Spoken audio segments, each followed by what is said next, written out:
6 a.m. Good morning, Denver, Colorado. Great to be back with you. I'm going to miss the day off yesterday because tomorrow, Bill and I are going to be down at the State Assembly in Pueblo. So covering all the news there. I've asked Dave Williams to come on the show to respond to the FEC complaint that was leveled against him. And coming up in just a few minutes, Kelly Maher, who filed that complaint, is going to join us on the radio program. So you're going to get all the details, all the drama, all the inner Republican working drama on the Jeff and Bill show, 710 KNUS. I'm your co-host, Jeff Hunt, along with Bill Thorpe. We bring you the freshest insights and hottest takes from the right, left, center, and crazy. It's going to be a windy day today in the greatest city in America, and we're gearing up for a whole morning of engaging discussions, critical analysis, and most importantly, your calls and texts, because this is where Denver's voice is heard loud and clear. So get that coffee brewing, Denver, and let's dive into the issues that matter most to you right here, right now. A little award came out yesterday, Bill. That was weird. I got the text message, and that took a little while. I was like, wait, what? I literally, we were talking before the show. It took me about 2 hours to wrap my head around that. And so it's not, congratulations, my friend. Yes, to you as well. Yeah, we are the best talk show in Westward. I don't know if that means we are really good or says something about the competition. I'm not going to, I will let everybody else judge. I don't know. Either or. Hey, if you're getting W's, doesn't matter, right? As long as you're getting dubs. That brings me back to Phineas and Ferb, great cartoon. And they have a bad guy on there, Dr. Doofenshmirtz. He's more slapsticky than he is bad guy. And there's a point in which he wins this contest by default. And he goes, default, my favorite way to win. That's kind of what it felt like. That's default, my favorite way to win. That's most of the Democrats down at the state capitol right now. Exactly it. We win by default. Yes. Yeah, that was weird. And thanks a lot for Westward. I really appreciate it. I've been reading that thing since the 90s. Yeah, me too. As a kid, I've been pouring through that thing. And then to see our names on there, that's a through the looking glass moment for me. That took me about 2 hours to really wrap my head around that. I kept going back, to the article, going, they're going to correct this. This has got to be. This is one of those things they accidentally published it before they put the real stuff in there. This can't be. No. This can't be right. And sure enough, after a couple hours, I'm like, well, I guess they mean it. So I started sharing it. That was crazy. But congratulations. That's so cool. Let me just pull it up here. Yeah. Oh, yeah. The description. The actual description is great. Oh, I could not write it better if we were a wrestling tag team. That's fantastic. Best of Denver from Westward. Best talk radio show, the Jeff and Bill Show. Radio programs in which partners have conflicting worldviews, verbally joust, have a high degree of difficulty since what starts out as an honest disagreement can devolve into an empty shtick. But so far, the Jeff and Bill Show, which debuted in February, is striking the right balance. That's interesting compared to some of the texts we get. I know. I was like, really? Okay. This show would be great if it wasn't for Jeff. This show would be great if it wasn't for Bill. Exactly. It's back and forth. Yep. Jeff Hunt, the former executive director of the Centennial Institute, a branch of Colorado Christian University, is a self-described MAGA lover who's able to explain why people of faith tend to overlook the personal foibles of one Donald J. Trump. In contrast, Bill Thorpe, a radio veteran and longtime producer for legendary yacker Peter Boyles, is stubbornly independent, meaning that he's ready, willing, and able to call BS on ideologues of every stripe. Together, they're a potent pair with plenty of potential. That's a lot of P's. The P's too, that got me too at the end. I'm like, wow, that's nice alliteration.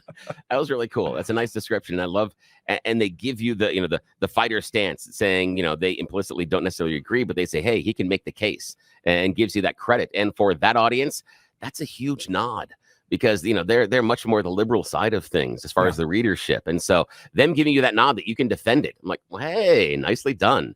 And of course, me, I like to call the BS. I like to throw that flag. So. On either side. Yeah, it's so fantastic, though. That is so weird. Kelly Maher is going to join us in just a second, right after the news. She filed an FEC complaint against the chairman of the Colorado Republican Party, Dave Williams, and she's no lib. So what is going on here? We're going to dive into the details. Let's check in on the news.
Friday in the Mile High City, but the drama is hot.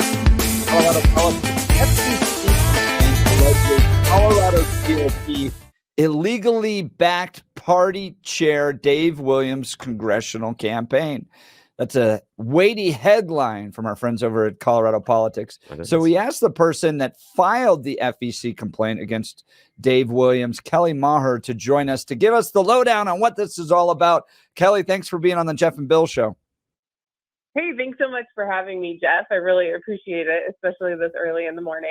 And appreciate you. Are the goats awake yet? Oh, the goats are always awake, as you know. And also, I'm trying to hide from my children, like in a corner. So there's a non-zero chance that they're going to break in here at some point with, Mom, where's our breakfast? But also, you know, I really appreciate you having me on, because I think this is such an important issue. And it wasn't a thing that I filed without a fair amount of, you know, deliberation, because I tend to not like inter-party, the fight within the GOP. You know, I tend to, and have, as you know, in my 20 years of being a Republican, have really aimed my concern at what I think is the left and the woke left, and concerns I have about public policy. But, you know, just watching the state of the Colorado GOP, particularly since the first of the year, but even a little bit before that, it made me spur to action. So I don't know if your listeners know, but right after the first of the year, Doug Lamborn, a longtime congressman from Colorado Springs, announced that he was retiring. And in short order, we had several people talk about, and jump into the race, including Dave Williams, who had run for that seat previously against Doug Lamborn and did not prevail.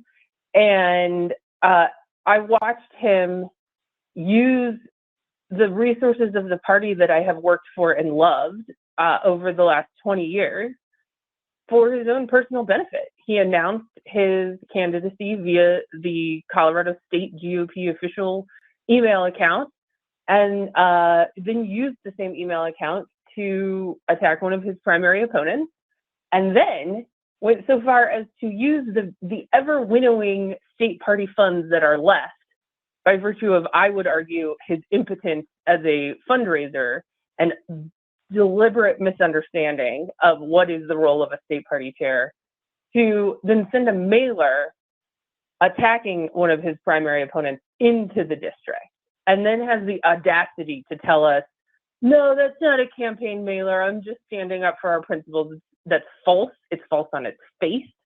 And, you know, a lot of people have been unwilling to stand up to Dave Williams because he's a bully, because they're going to end up on the, like, Rhino exposed or watched or whatever, right? Like, he exacts punishment on those who stand up to him.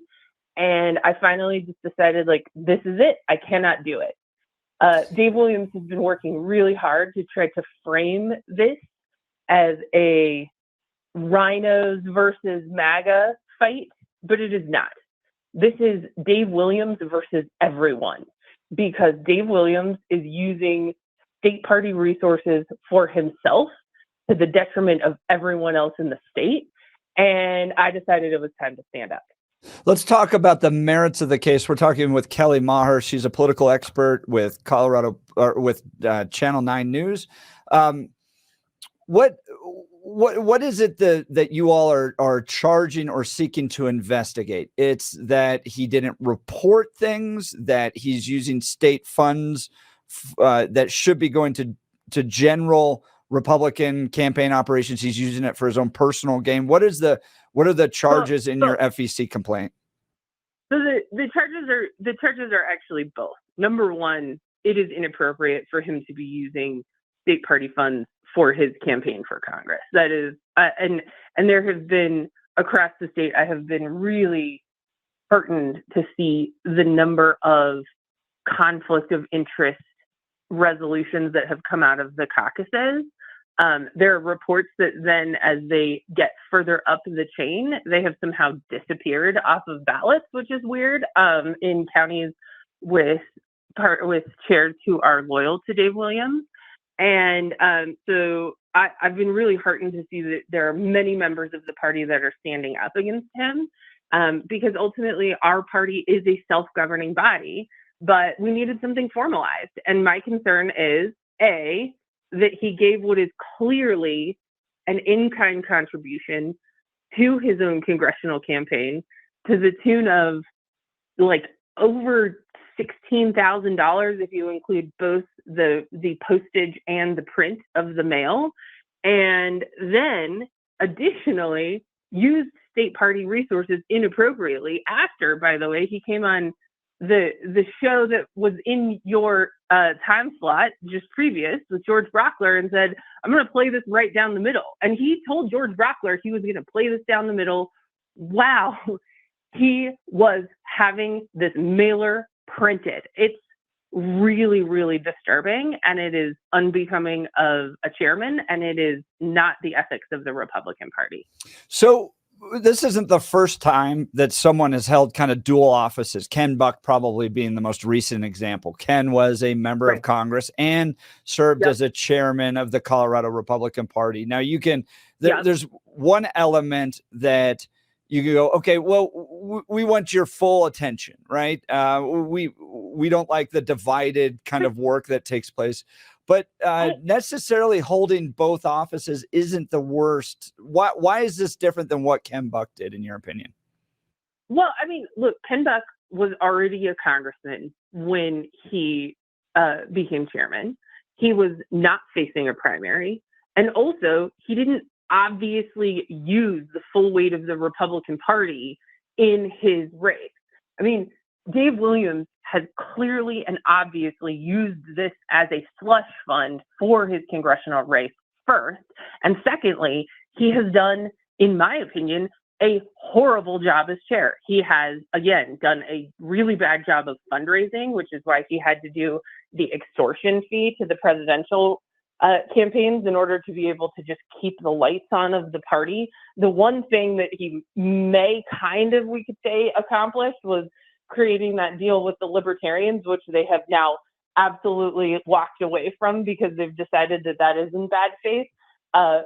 In terms of party growth, in terms of bringing more people to the table, in terms of the politics of math and addition, Dave Williams has been bad top to bottom, side to side. So, Kelly, again, why not then just seek to replace him during the next state assembly effort? I don't even know when that is, but when the chairperson would be up, why not go that route instead of filing an FEC complaint?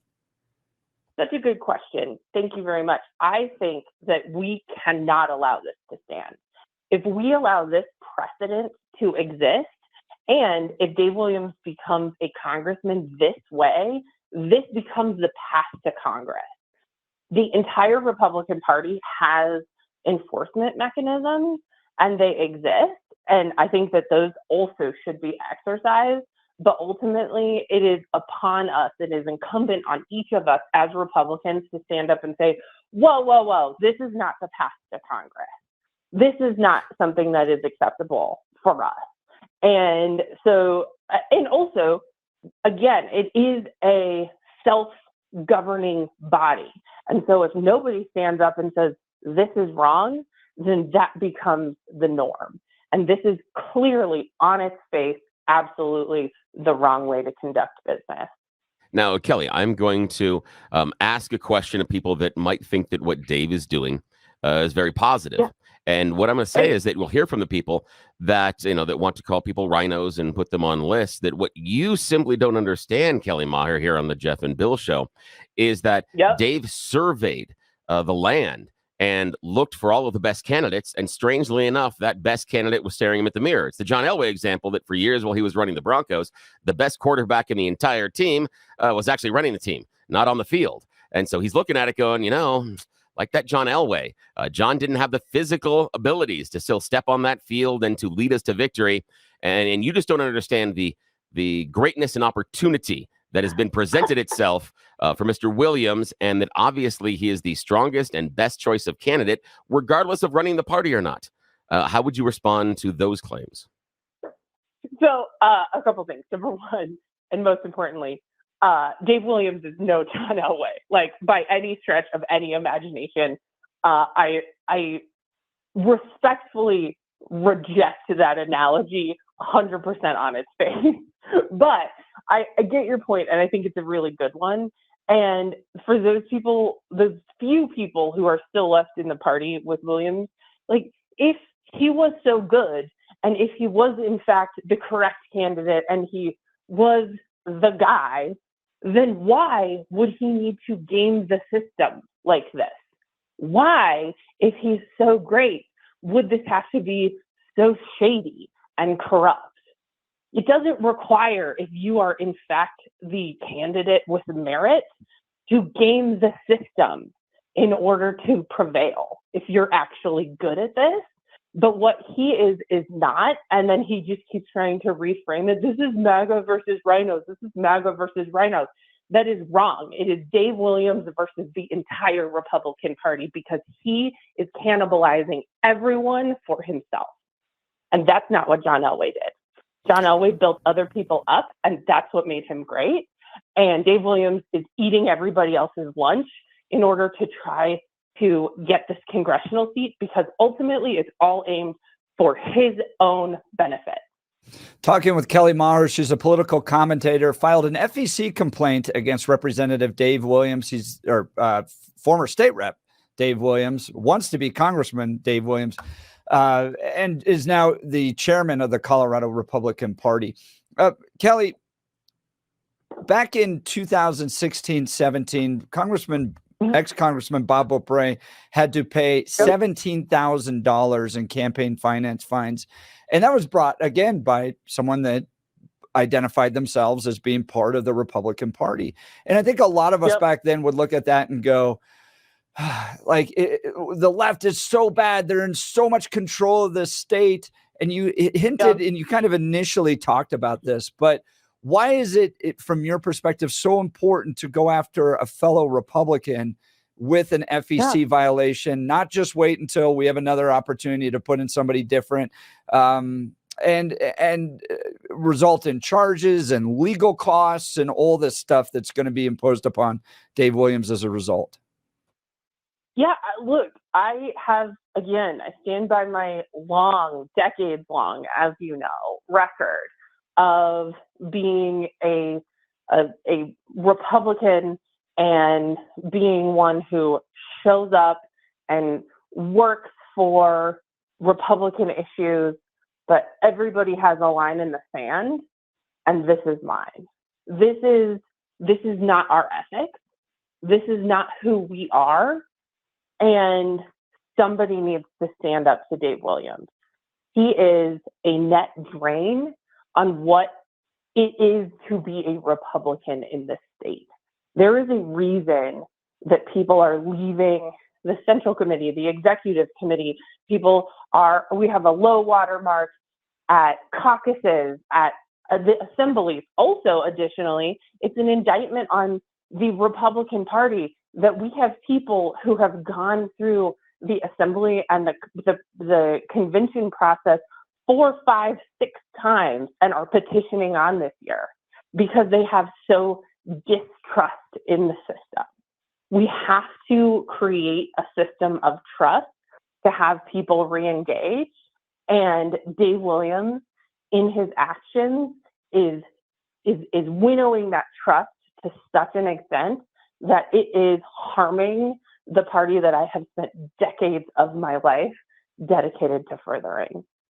A senior campaign spokesperson for Williams blasted the complaint as a, quote, desperate attempt to yield, quote, fake news meant to damage the candidate. They linked this back to Jeff Crank. Jeff Crank is pathetic, as the FEC complaint is clearly a desperate attempt to hide his support for globalist candidate Nikki Haley and his record of being an open border lobbyist for Americans for Chinese prosperity in order to generate fake news against President Trump's endorsed candidate, Dave Williams. What's your response to their response to your FEC complaint? I mean, several things. Number one, Jeff, you've known me for a long time. Nobody tells me what to do, right? So this is not like they can allege whatever they want, because obviously they will. And that's what they do, right? Is they go for the ad hominem. They try to pivot and try like that response actually speaks almost entirely to my point, which is that they do not address the thrust of it. They do not address the concerns of it. And quite frankly, if I were Dave Williams' spokesman, I would not be bringing up the word China or using that as an attack on anyone else, given the fact that Dave Williams himself, his only actual job has ever been importing Chinese plastic stuff, while out to the rest of us talking about how he's America first. So the hypocrisy abounds in that quote unquote statement, and it perfectly encapsulates who he is. Now, Kelly, I want to return a little bit to what Jeff was talking about earlier, and asking about just waiting possibly for the next election cycle, or why it's important to do this now. And what I want to ask is, does this create more chaos and make it more difficult for the Republicans to gain ground this fall? Or is this more about cleansing the palate, that until we address these issues, regardless of what's going on in the electoral cycle, the Republicans can't win because inside the party, the system's broken? Can you address that? Yeah, absolutely. Thank you. That is also a super good question. I think that we have to have a situation, if we as Republicans are going to be able to stand up on any kind of platform of credibility, that doesn't include this corrupt hypocrisy. Because Dave Williams' approach to this has been exactly what people have accused Republicans of for years and years. And ultimately, politics is a game of addition, not subtraction. And so I see this kind of as an immune system kicking in, right? Like this is us saying we need to be healthy and we need to be the best version of ourselves with a clear version of what is or is not the Republican Party in order to be able to get anyone else to support us. And ultimately, Dave Williams and his approach and his actions here have demonstrated to others and to everybody outside, and Colorado voters, and even people within the party who are fed up with it, that this is not the kind of thing that they can support. Can you talk a little bit about the process? So now that this has been filed, I'm not an attorney. I'm not an FEC attorney, and you may not know the full details of the process, but is there an investigation that takes place? Who ultimately determines whether a violation takes place? So I have requested an investigation. I have requested that the FEC come in and conduct an investigation in my complaint, which I tweeted out. I think, Jeff, you have a copy of it.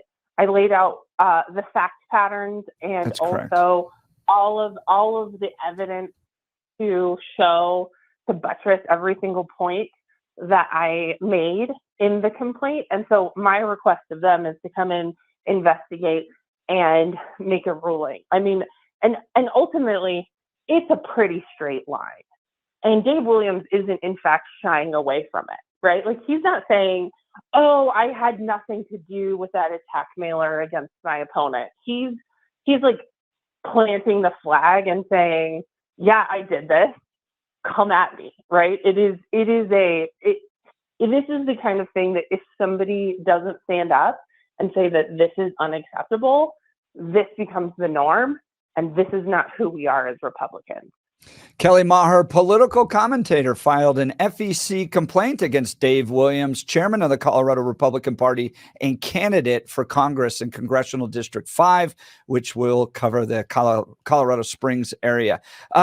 Tomorrow, we're going to be down at the State Assembly. I've asked Dave Williams to come on the program, and we'll ask him about his side. So I hope he'll join us. I know he's got a very busy day trying to manage an event like that, but we'll be down there from 9 a.m. to 1 p.m. So traditionally, Peter Boyle's show Bill and I will be taking it over this weekend just to cover the Republican Assembly down in Pueblo. So you're not going to want to miss that. We'll get his response. But Kelly, I really appreciate you. I know you got a whole morning kicking off with kids and goats and all the activities on your ranch. So I really appreciate you taking the time to be on the Jeff and Bill show. I really appreciate you guys having me. Thank you for such good questions. I think it's really important that we have these conversations. We appreciate you, Kelly. And remember, hot dog spiders. And you can do that with marinara on the side. You can do ketchup. You can do mustard. Whatever the kids like. Okay, hot dog spiders. Remember, it's going to be a lifesaver. Yep, hot dog spiders. I'm going to do it, and I'm going to tag you, Bill. All right, my friend. Oh, I appreciate you. Thanks. Right. Good luck with the kids today. Have a good day. Kelly Maher, political commentator, as I mentioned, had filed an FEC complaint against Dave Williams. You can read the complaint if you go to her Twitter account, which is OK Maher, spelled Maher. I can't even say Twitter anymore. No. X.com/OK Maher. So OK Maher. Yeah, I know. Now, I feel that. Did you ever do the hot dog spiders for the kids? Dude, I have no idea what you're talking about. No, you have missed out, my friend. Okay. Again, you and I both four kids. Yep. So you understand that chaos of trying to feed everybody. Yes. And one of the easy go-to hacks for the younger generation, these are people really 9 years and younger, hot dog spiders. And what you do is you take a hot dog and you cut it into segments that are about 1 inch wide. Then from there, you take spaghetti, break it in half, and put the spaghetti laterally through. I'm not going to make the thing because that looks weird on the camera. Through the spider. It seems like I'm talking about something else. So you put it sideways through the spider, and then you put it into boiling water. Let it boil for about 8-9 minutes. Oh, cool. And then and then you come out, and then it's like wiggly legs. And so then you feed the kids spiders. And she's got 2 boys. For little boys, eating hot dog spiders is like one of the greatest things in the entire world. And we know how picky those little ones can be. So you can put marinara on the side, you can put ketchup, you can put mustard, whatever you want to, and they can dip and make a mess that way. But it is one of those easy hacks when the kid's like, I don't know what I want, that you can throw on the table and they'll eat it. So Bill, I am so glad you feed your kids. I feed my kids. The state doesn't feed our kids. Exactly. Oh, it's so good. Something that will never pop up on those state lunch meals. No. Yeah, but I got a ton of them. Spider hot dogs for the kids. Yeah. Sorry. I got tons of little hacks like that for the kids. Just stuff. And so we'll unveil those as we go. How do you not have a Twitter account at this point? Kelly just mentioned she's going to tag you. I know. You could come up with an entire Twitter account of all these little different dad cool meals. The thing is, my kids keep pushing me to get onto either Instagram or TikTok and do little dad advice segments. They're like, because the stuff I do, and I don't know. Do you know how popular those are? I know they are. But the other thing for the Twitter, it's just such a fire hose of crap 9 times out of 10. And just block them. I know. What I do is I used to use it a lot for breaking news. Now I just kind of use it to take the temperature. It's like when I go and I surf all the different websites, and I'm just kind of like, okay, what is everybody talking about today? That's all I use Twitter for. It's because my experience is that on Twitter, mostly you express an opinion and then people yell at you. That's been my normal opinion. So I just don't do that. Yeah. So I'm like, I just don't. Well, then get on Instagram. I won't promote TikTok quite yet. Yeah. Maybe we'll get. But yeah, no, Instagram. I can't dance well enough for TikTok. The Bill Thorpe Instagram. I don't like the flavored Tide Pods. No. Hey folks, it's Jeff Hunt on behalf of the Colorado Farm Bureau. Whether you've pulled out your skis or snowmobiles this last winter, it was a great year for winter fun. But the snow means even more to Colorado's agriculture, and I want you to know that our state's farmers and ranchers are doing their part to protect our future water resources. The people of Colorado agriculture continue improving the efficiency of their irrigation systems and adopting farming practices that help crops use less water to grow. They're planting drought-resistant variants, and they're leading talks with state policymakers about how to preserve water supplies when we have good years like this last one. My friends at the Colorado Farm Bureau are leaders in water conservation and water policy. This means a lot to me. We're on well water out there. It means that we just have a straw that goes way down into the ground, and someday, if all that water is gone, we turn on the faucet. There's just nothing there. So water to many families, particularly out east, is the most valuable commodity that we have. They understand how to balance water for crops and water for families, and they're doing more with less. You can do your part. I recommend you join and become a member today. Go to coloradofarmbureau.com. That's coloradofarmbureau.com to join the Colorado Farm Bureau. Good people there. All right. Coming up soon is You Choose the News. You're listening to The Jeff and Bill Show. News Talk 710, CanUS. At this hour in London, I'm Stuart Smith, and here are the top stories we're following. A crane collapse has killed one and hospitalized two in Fort Lauderdale, Florida. Officials say the man killed was a construction worker who dropped hundreds of feet with a portion of the crane as it fell. The man and a woman hospitalized remain in stable condition.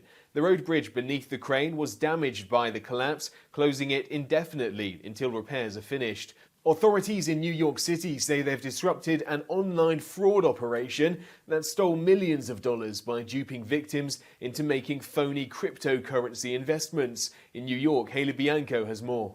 Brooklyn District Attorney Eric Gonzalez said Thursday that his office seized 21 web domains being used by scammers in so-called pig butchering schemes. The term refers to gaining a victim's trust through dating apps or other sites and steering them toward bogus investments. One woman who spoke anonymously as part of the district attorney's presentation says she lost $118,000 after a scammer contacted her through a dating app. Altogether, the victims who have come forward reported losing more than $4 million in Brooklyn alone. Police are urging people not to trust crypto investments that seem too good to be true and warn against downloading apps from unverified crypto websites. And that's what you need to know at this hour. I'm Stuart Smith in London on Salem News Channel.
38 on this Friday, February 5th. Happy opening day.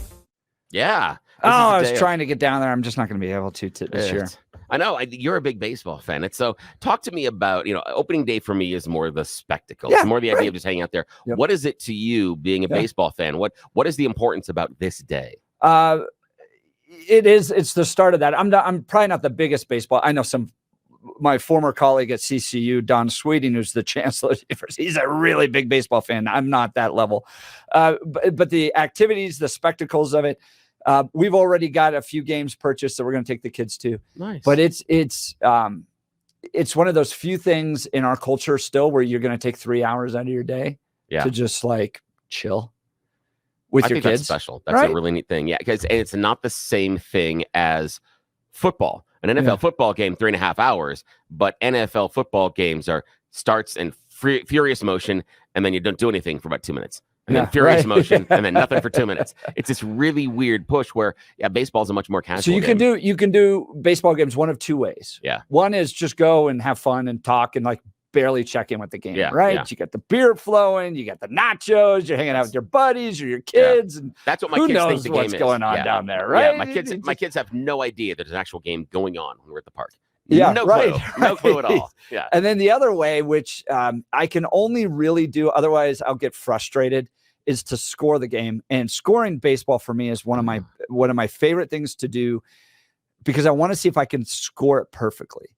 Is can you literally capture every pitch, every hit, that the entire thing that you fill out with your little pencil looks perfect and you didn't make any mistakes on it. Wow. That's a cool little challenge. But that's interesting. That's interesting. I don't know, it's kind of fun. It's weird on that end. When I want to, I will turn the volume down on the commentators watching soccer. Because I will, because I can do much more, and they distract me at times, and I'm like, you're getting in the way, and there's so many things. In fact, there are times I've been watching it in Spanish. My wife came over probably a couple months ago, and she walks by, and my son and I are watching it, and she's like, "Why are you watching this in Spanish?" We didn't realize it. We tune out the announcers so much. Really? We had no idea we were on the Spanish feed. There was an English feed. Do you do your own commentary? Sometimes, because you're such a radio guy. Yeah, I do, but it's more the fan commentary. And in fact, there's my son's team, Manchester United, was playing yesterday, and my daughter was home because it might have been senior ditch day. That might have been a thing yesterday. And so again, choose the fight you want to have. She just came home. Yeah, well, she just didn't go. and again, we had a conversation beforehand. Such a different experience than my senior ditch day. Mine too. So different. It's like it's planned and this. I'm like, okay, whatever. Our rule has always been good enough grades equals more leniency. Yeah. Bad grades, less leniency. You make the choice. Your achievement and your effort that you put in here will allow other things to happen. And so I'm out in the other room, and I can hear her laughing at me because I'm saying things on the screen. I'm like, you thought that was a good idea. You thought, why didn't you not see him? He's right there, And then there are times I'll be like, hey, do you know what color jerseys your team has on? Do you have any idea what your team is wearing? I mean, so that's the kind of things that I do. It's not necessarily analysis. It's more, mocking and being angry. That's funny. Yeah. Have you heard of Banana Ball? No, I have not. The Savannah Bananas? Oh, yes, I do know those. Yes. Okay. Yes, I am aware of those. Yeah. Guy purchased a minor league team. Yeah. Nobody's coming to his games. This guy loves Walt Disney. That's his, how Disney actually built Disney. Yeah. And so super creative guy, had worked in baseball, buys the Savannah Bananas. Nobody's coming to the games. And he's like, let's change the game. Yeah. And turn it more into kind of like a Harlem Globetrotters type of thing. Sure. So more entertaining. I've seen them have special celebrity. There are celebrities that I see on social media, and I've seen them show up in their Savannah Bananas. Like, hey, I'm playing with the Bananas tonight. So that's the biggest reference I know of them. Yes. Okay. So here's what he changed about the game. Yeah. If you step out of the batter's box, that's automatically a strike. Ooh, so no more. He got tired of how slow the game was. Oh yeah, that is a problem. So you do that. You have to, this is even before the pitch clock. You have a certain amount of time you have to pitch. And then he wanted to involve the fans. So if you pop up into the fans and the fans catch it, you're out. Oh, I like that. I like that a lot. So now the fans are engaged in the game, and there's like a 2-hour time limit. We're never going to go over it. And then you got all the flips and the dancing and all that stuff that takes place. Idea. So it's a lot more entertaining. But this guy is pretty interesting to me. He writes down a wild idea every single day that he wants to try to implement. Wow. So 365. Okay. And he figures that, look, if 90% of them are terrible, I have 36 brilliant new ideas that I can implement. And that came from Walt Disney. Very so smart. It's pretty cool. He's changing it. Anyway, it's opening day for the Rockies today. So that's pretty cool. What did you think of Kelly Maher's? I loved how direct she was. Yeah. And I like the idea that if we're going to settle this, it needs to be more of a direct confrontation and conversation rather than we're upset with the chairman of the GOP doing this. We're concerned about where we're going. We are so worried about the direction of no. She's coming out and saying, you're wrong. You shouldn't be doing this. You're taking resources, energy away from other races. And this is not the role of the chairman of the GOP. Yeah. And you're incorrect in doing this. I appreciate the directness because I think that question needs to be settled. And again, I'm an independent. I don't belong to either one of the political parties. But I know that we desperately need two really robust, functioning political parties. And I see so much internal conflict inside the GOP. Yep. I don't know how you're going to start whittling away at the Democrat dominance in the state legislature. I think that school boards and I think that county commissioners and city councils are a great avenue.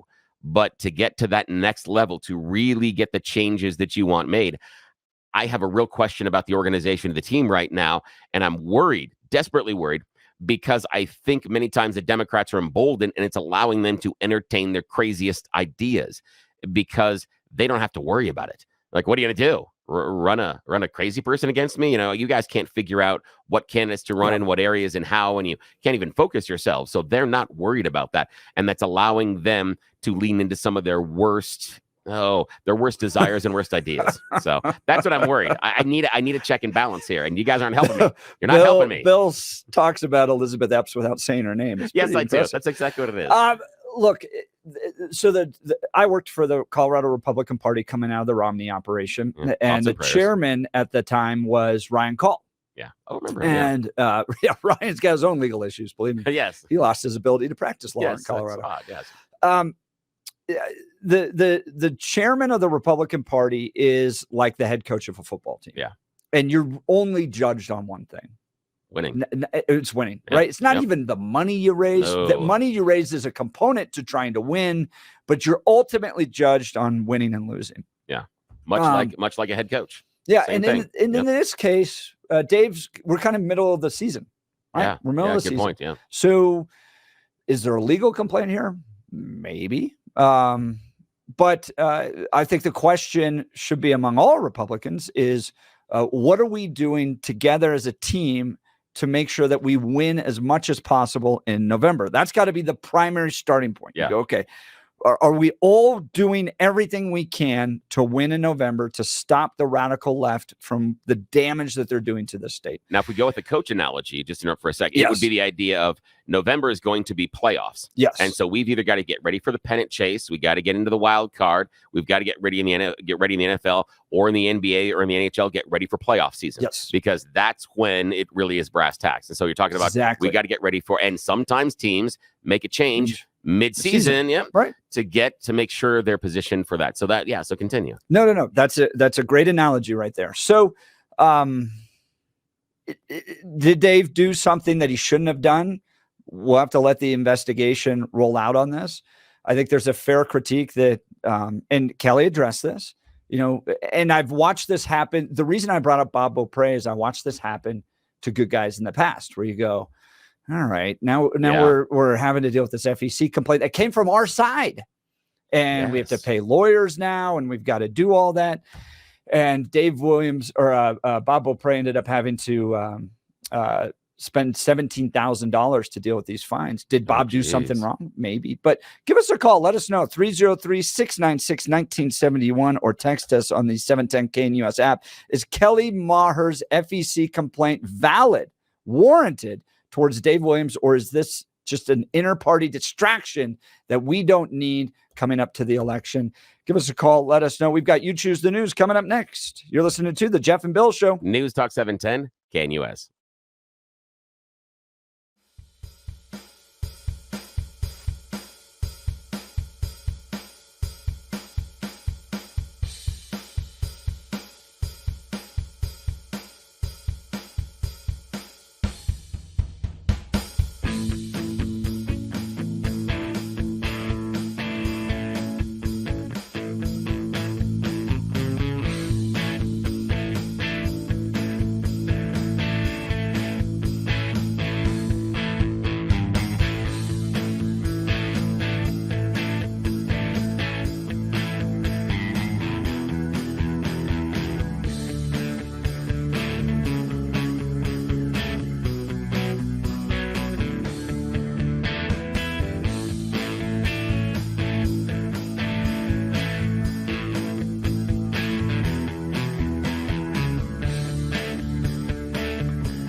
Welcome back to the Jeff and Bill Show. Let's dive into one of our crowd favorites. You choose the news. Yes, it's that time of the week where it is time for You Choose the News, the loser edition. The stories that Jeff figured weren't worthy to share with you, but they get a second shot. You are one pathetic loser. Loser! Let's go. Loser! You're a loser! A losers club. Bunch of losers. You're such a loser. You made me feel like a loser! She's a loser. You are such a loser. Loser. Yes, these are the stories that Jeff said, no, you cannot listen to them. He will not let you hear the frivolity. But we're bringing them back for a second shot at glory on Friday, the loser edition of You Choose the News, scouring interwebs for really stupid stories about us humans, giving him dumb headlines, and playing this fake radio news game because nobody in charge has any idea of what we do in the 6 o'clock hour, and we prefer to keep it that way, which is a really good thing. Although they did come in early. I know. I'm kind of worried. I turned the speakers down so you can't hear us. So it's just you and me and the listener. Alrighty, sir. Here are your choices. Headline number 1, what are friends for? Headline number 2, Romans did it better.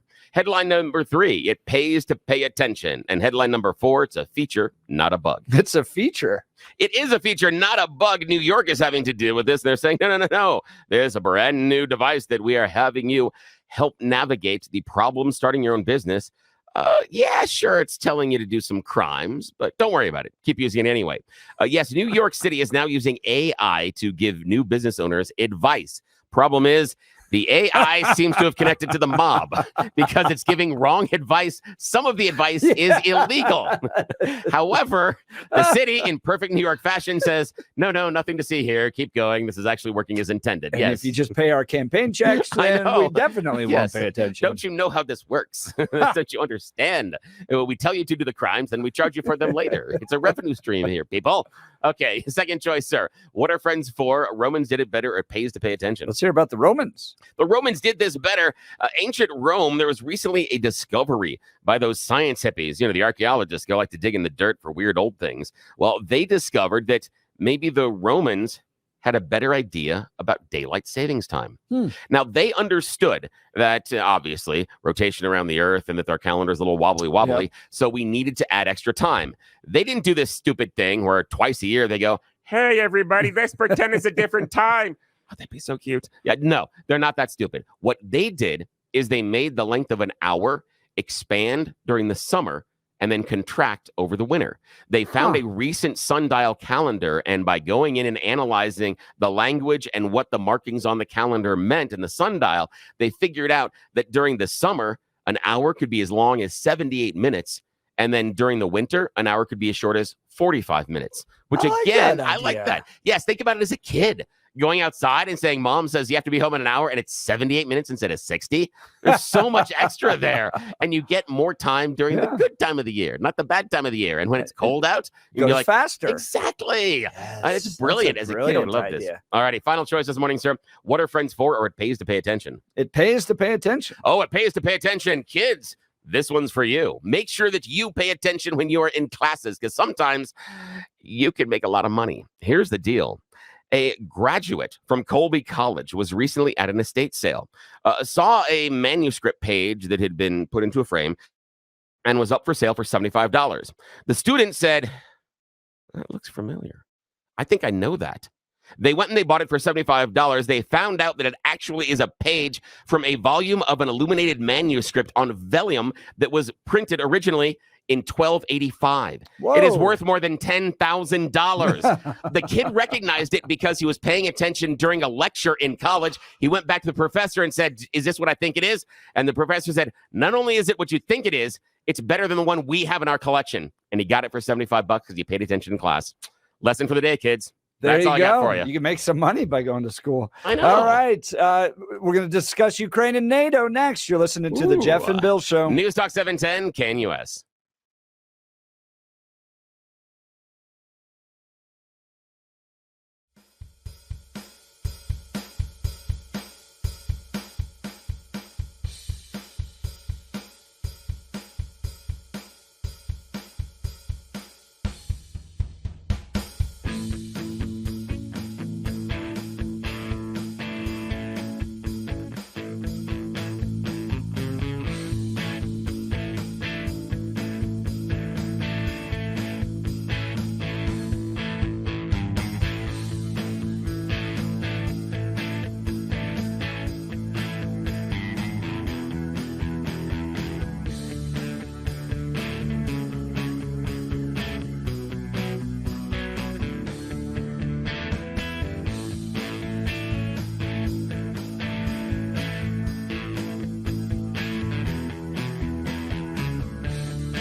7 a.m. Good morning, Denver. You've tuned into the Jeff and Bill Show, 710 KNUS. I'm your co-host, Jeff Hunt, along with Bill Thorpe, bringing you the freshest insights, hottest takes from the right, left, center, and crazy.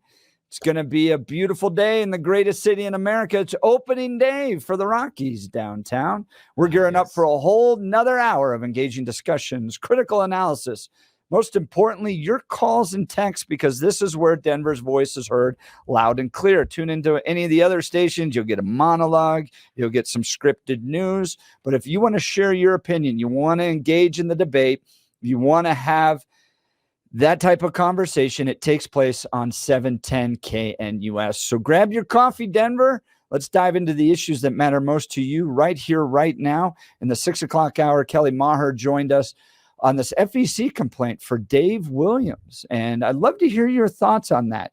She's filed a complaint against Dave Williams, charging essentially that he's using his office as chairman of the GOP to benefit his primary race in Congressional District 5. He's not recording it, that the money, there is a certain amount of money that the state party can allocate towards these races, but he's overspent on that. So what do you think? Is this a fair challenge against the chairman of the GOP from another Republican, or is this a distraction during a key election time when we need to be focused on the radical left? Dave Williams is doing a good job. He raised the money to fight the effort by Jenna Griswold to keep Donald Trump off the ballot. That was successful. He's had a few wins, a Republican elected down in Pueblo for mayor. We're going into the playoff season. Now is not the time to change the horse you're riding. Or, do we need to hold our elected officials accountable? If they did something wrong, they should be held accountable for the purpose and the success of the Republican Party. That's kind of interesting. I mean, Kelly's perspective, and this is Bill Thorpe, this is my partner, Jeff Hunt, that Kelly's argument basically is saying that, no, that Dave Williams didn't do this long, exhaustive search to find the best possible candidate. And then after all the interviews and choices, surprising that it was him. It was right in front of him the whole time. That's kind of her argument, is saying this doesn't seem to be the way we should go forward if the GOP party, the head of the party, is also running as a candidate and promoting themselves at the same time, especially because, and she made the delineation, it's different because you asked the question very effectively. How's it different than when Ken Buck ran when he was also party chair? And she said he was already in the seat. That's different. And I think she's got a point in that one. But I'd be curious to see if you agree. Give us a call, 303-696-1971, 303-696-1971, or text us on the 710 KNUS app. We've asked Dave Williams to come on tomorrow. So tomorrow, the Jeff and Bill Show will be down at the State Assembly during what would traditionally be Peter Boyle's spot. So from 9 a.m. to 1 p.m., we'll be down at the State Assembly in Pueblo, talking to everybody down there. And you have some competitive races for National Committee Woman from the state of Colorado, Vera Oregon versus Laurel Eimer. Big race to watch down there tomorrow. So we'll be there. I hope Dave will swing by. He's got a very busy day. I've run big events like that, and every single minute is scripted. So he may be able to come by. He may not. I hope he does, and we'll hear his side of it. Now, as you're down there in Pueblo, it's going to be nice for you not to be involved in the nuts and bolts of executing something like that. Yes. But you've been involved in doing something that big. So this is the question I have for everyone attending the event tomorrow. What is the number one thing that normally goes bad that takes everything off the rails? What's the thing that you walk into events like this that's like, please don't let this happen. Please don't let this happen. Please don't let this happen, because you know that it's going to foul everything up, but it happens too regularly. That's a good question. So I was the chairman of the Western Conservative Summit for eight of those. The biggest thing, just on a serious case, is you don't want any violence. You don't want you don't want anybody to get hurt. That's absolutely. You kind of like protests. They're kind of fun, right? Well, it's like, okay, what's going on over there?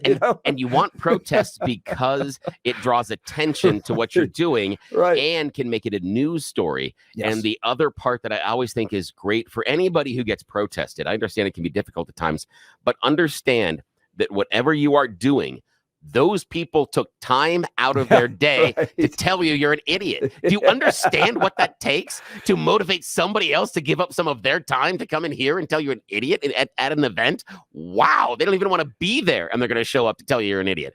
That is fantastic. 2 stories on that. One was the Western Conservative Summit protest around Trump was huge. They took over an entire city block. I remember that. Yeah. That was a really big one. That was 2016. But then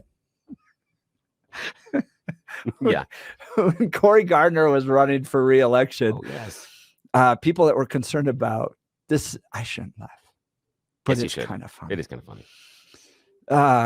We had folks come in and protest about Obamacare and healthcare and all that stuff, and they were in wheelchairs. Oh, wow. And they locked their wheelchairs. No. That's effective.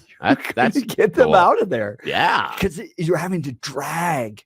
The wheels weren't turning. Oh. And you had to drag people. Not only were you had to deal with their body weight. Oh, no. You had to deal with, the wheelchair. Those things aren't light. Oh, no. And our volunteers are like in their 50s. Yeah. Oh, jeez. It took like 5 of them to drag these people out of the. Oh, no. I shouldn't laugh. But I will give them credit on this. It was a heck of an effective protest. Oh, yeah. That is incredible. You can't get them out of there. Yes. Oh, not only the visual, the idea of here we're going to be impacted. People are going to be impacted by this law. We have this issue. And now we're going to give you the potential visual of dragging someone in a wheelchair out. Ouch. And so they with the Trump, they were outside. Oh, yeah. The wheelchair folks came into the event. And then just started to disrupt Cory Gardner's speech, lock their wheelchairs, and then made people drag 4 or 5 per person, drag them out of the. And again, I got a tip of the hat for using the wheelchairs to get into the event. Because again, if you're a protester with a sign and you're outside and you want us to come in, no, it's very easy. But the person in the wheelchair, I've been there at that gatekeeper saying no to the wheelchair. No. That is so hard to do. That's so hard. You can't do that. Oh, it was effective. Oh, that's fun. That's fun. So I'm excited to see what happens tomorrow. Do you think we're going to get any protest at all? I don't think so, but I don't know. And the only reason I say that is because I know Pueblo, in my opinion, used to be much more Democrat, but it is not really anymore. Right. I believe it's much more purple, if not even leaning conservative, because a number of things that have happened down there. I call Pueblo the largest small town in America. Even though there are over 200,000 people, it acts like a town of 10,000 or less. Yeah. And it has that real weird community feel. I think the people that would be protesting, you're not getting them from the Springs. You'd have to get them from here or Boulder. And that's a long drive. And and if Republicans were in control, absolutely. Yeah. Because that's the way the left does. Oh, absolutely. This is the Good big point. difference between conservatives and liberals is like when we're not in control, we're like, no, well. Yeah. I've got kids' sports. I've got all that stuff that's going to keep me busy tomorrow. When the Republicans get in control, leftists are like, we need to disrupt. Yeah, that is true. All that stuff. Go Kelly. Here's a text message. 5637. Go Kelly. The MAGA cult is killing the party. Yeah. And that we've talked about this, that reconciliation afterwards that is going to happen is going to be difficult.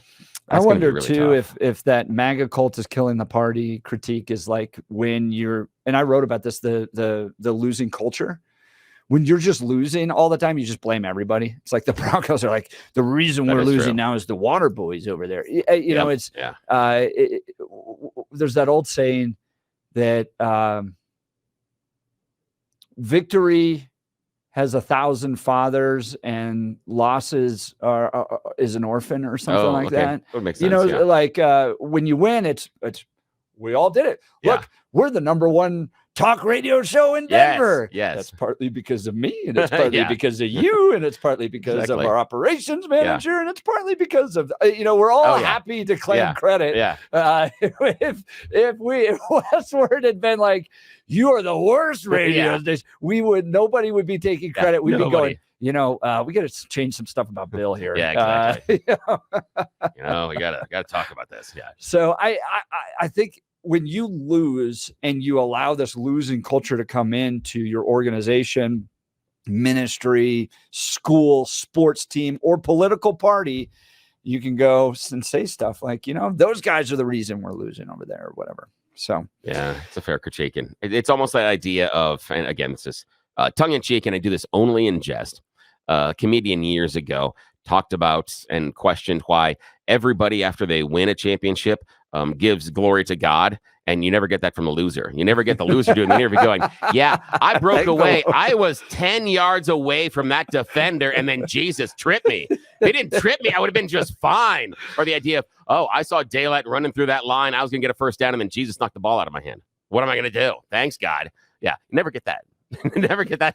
I will tell you, as somebody who is has been more of a loser than a winner in life, you do theologically come to terms where you're like, well, maybe the Lord just wanted that other person to be a champion. You know, they. Oh yeah, it's again. It couldn't possibly be my fault. It's one of the most difficult things that I've had to talk to my kids about, and I've talked with you as well. And I always reference the movie MASH and that scene where the injured soldier is in the bed and he says, "Captain, I thought you said that God answered prayers." And he goes, "Yes, he does, my son, but sometimes the answer is no." And it's like, whoa, hang on a sec here. This isn't just about my needs and my wants. There's something else larger here. And that is hard. That is really hard as just a regular person, even a person of faith, to come to grips with the idea that even though I tried my best, it wasn't good enough. And I'll get a little bit on the soapbox here, but I think that's some of a lesson that some of our kids growing up right now are missing in some of our sports and competitions, academic competitions, other ways. The idea of understanding and accepting that life is going to be hard. There are going to be losses, and you're going to have to deal with those. And maybe developing those skills early on will help you deal with them later on, give you some perspective. But what do I know? I'm an idiot and I only have 4 kids, and they question me every day. Text messages coming in. Yes, from Nebraska. We are number 1 partly because of her. Yes, we are. The listeners. Absolutely. Absolutely. We love our listeners. Let's get to the news.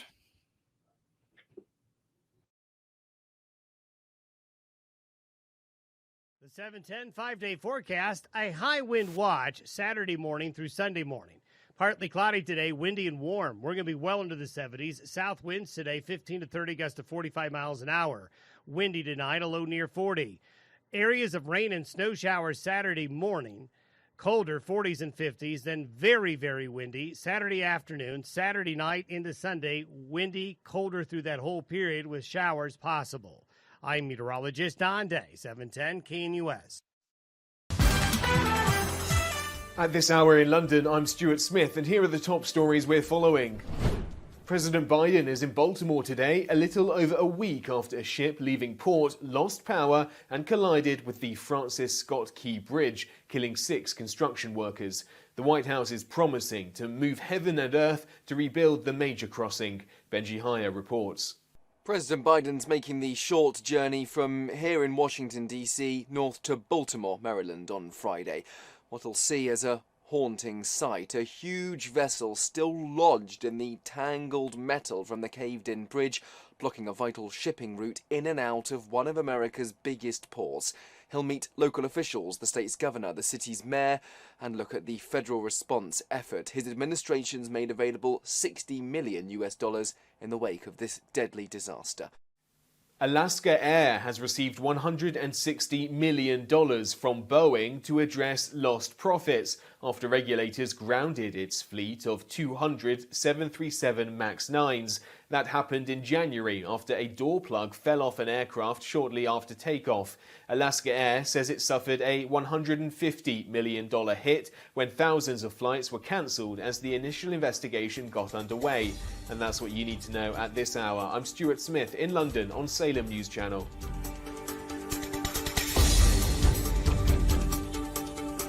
Say goodbye to clutter and hello to convenience when you experience organization transformation in your home. Roll 'em Out Shelves, your clutter transformation experts, create affordable Colorado-crafted organized storage solutions. These custom options will maximize and organize your kitchen and bath storage as Roll 'em Out Shelves carefully designs and builds roll-out drawers to fit your space perfectly to clear the clutter. Contact owners Joyce and Brent at Roll 'em Out Shelves to schedule your free in-home estimate today. Say goodbye to... Yes. Oh, absolutely. What is it? It's a big one. News Talk 710 KNUS is proud to present Breakfast with Jeff and Bill, along with very special guest, 710 KNUS afternoon host Brandon Tatum. Hey, that's cool. It's a live broadcast on Friday morning, April 19th at the Black Eyed Pea in Castle Rock. Stop by, order from their delicious breakfast menu, and hang with the gang from 710 KNUS. You can get all the details at 710knus.com. 710knus.com. If you don't know Brandon Tatum, great guy, former police officer. He's on in the afternoons here. He's got a big social media following as well. He spoke at the 2021 Western Conservative Summit. Did he? Nice. And did a great job. People really liked him, especially the young people, the youths. Yeah, I'm excited to meet him, see what it's all about. It's going to be kind of interesting. That'll be a fun one. And I'm excited. Free breakfast. That's, I mean, first thing. For you. Yeah, well, yeah. Not for everybody else. No.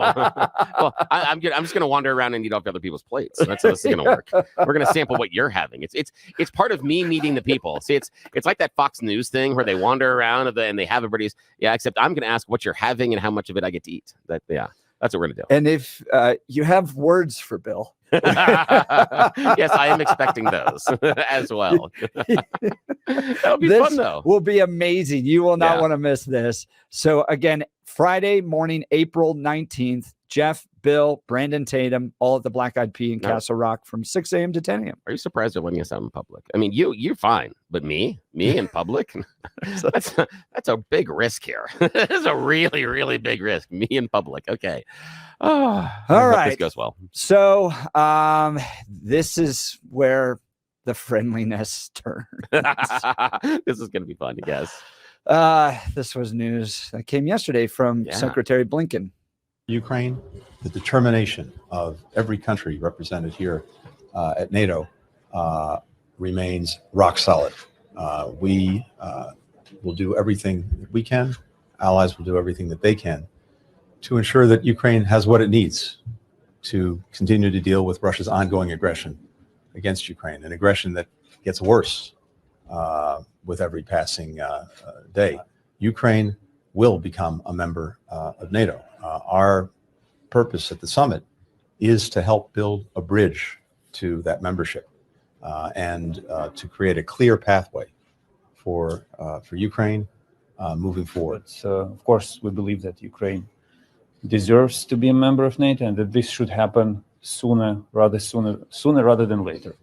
This from Fox News. Ukraine will eventually join NATO as support for its member countries remain, quote, rock solid, according to U.S. Secretary of State Anthony Blinken on Thursday. Our purpose at the summit is to help build a bridge to NATO membership. Blinken's remarks come after a meeting with Ukraine foreign minister. You heard him briefly in that audio as well. Both men discussed Ukraine's war with Russia and ways to bolster Ukraine's energy sector amid attacks from Moscow. Ukraine's potential membership in the 32-member alliance is seen as partly why Russia invaded the country. Sweden officially joined NATO on March 7th. In response to his remarks, Senator J.D. Vance, Republican of Ohio, called Blinken's statements irresponsible. Ukraine should not join NATO, and to invite them during a war is to invite our nation into war, he posted on X. Do you want American ground troops in Ukraine? If not, we must push back on the idea that Ukraine should join NATO. So then I went and looked at what's necessary for a country to join NATO. So you have to have a series of conversations. You have to be in alignment with NATO's mission as it relates to free market economies, democracy, general culture, all that stuff. But then as it relates to United States supporting NATO, now Ukraine could get in without the United States support. Yeah. It has to be, but for the United States to support this, it's got to be a 2/3 vote from the U.S. Senate, which I do not think they would get right now. Yeah. Partially because of J.D. Vance's and partially because of Mike Lee. Here's Mike Lee in the American Conservative. We should consider new members only when they bring demonstrable and credible hard power, promote greater burden sharing across existing member states, and conceivably reduce the chances of sending allied troops into war. This is the only standard by which collective defense may work. Ukraine is incompatible as a member on all fronts. And he's saying if Ukraine joins, the United States should withdraw from NATO. Ooh, that's a big step. That is a big step. That's a wow. The Republican concern at this point on this is, per NATO's rules, if you end up with an attack on a NATO country, all countries come to the support of that country. The United States does not want to be in a direct engagement ground battle with a nuclear power like Russia, and therefore does not want this to happen, does not want to be in this type of treaty with NATO because of that concern. Bill, your thoughts? I find this interesting, a play right now. The fact that they are involved in a conflict, to me, makes this much more complicated. Because if they do enter NATO, as you accurately point out, it then becomes more of a responsibility for what we have to provide in terms of support, and makes it much more likely that we end up with boots on the ground. However, if the issue is that we are trying to stop Vladimir Putin's aggression, if we are truly trying to defend Ukraine and their fledgling democracy, I'll say fledgling because people got mad at me about saying that it's a functional democracy when we discussed this last time. So I will say fledgling because while, yes, they did have some problems with elections in the past, the one with Zelensky, I don't see, while imperfect, I don't see the idea of large-scale fraud. So the idea that they are choosing their own leaders and seem to be a fledgling democracy should be something to be defended. And if we're trying to defend them, waving the big NATO card could really work, could really have Vladimir Putin take pause about maybe I shouldn't be doing this. And on another note, I understand the argument that Vladimir Putin has always said, no, he doesn't want a NATO country on his border, doesn't want a NATO country on his border. And my response is, so what? Why are we going to honor what he requests? Because if we said, Vlad, pretty please, would you not do this? He would turn and say, I don't care, you American pig dog. So I'm not going to honor his request. I don't care where he wants NATO countries. I think it's much more important where we want NATO countries. I'm going to be selfish on this one. I'm not going to acquiesce to his requests. So for me, this is a complicated move, but I would support it in the end because I think it's a strong move to constrain what is an enemy and also helps a democracy that I think we strategically need. That's my opinion. Here's my line. Yeah. I'm not going to send my boys to Ukraine. Okay, why not? I'm not going to sacrifice their lives for this battle.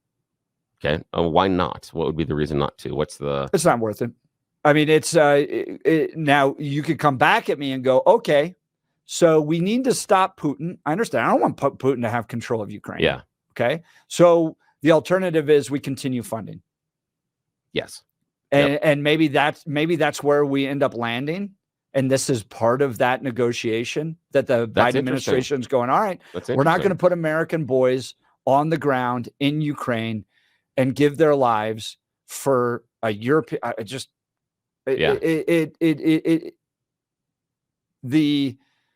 The atrocities of Putin do not, in my mind, reach the atrocities of Hitler yet.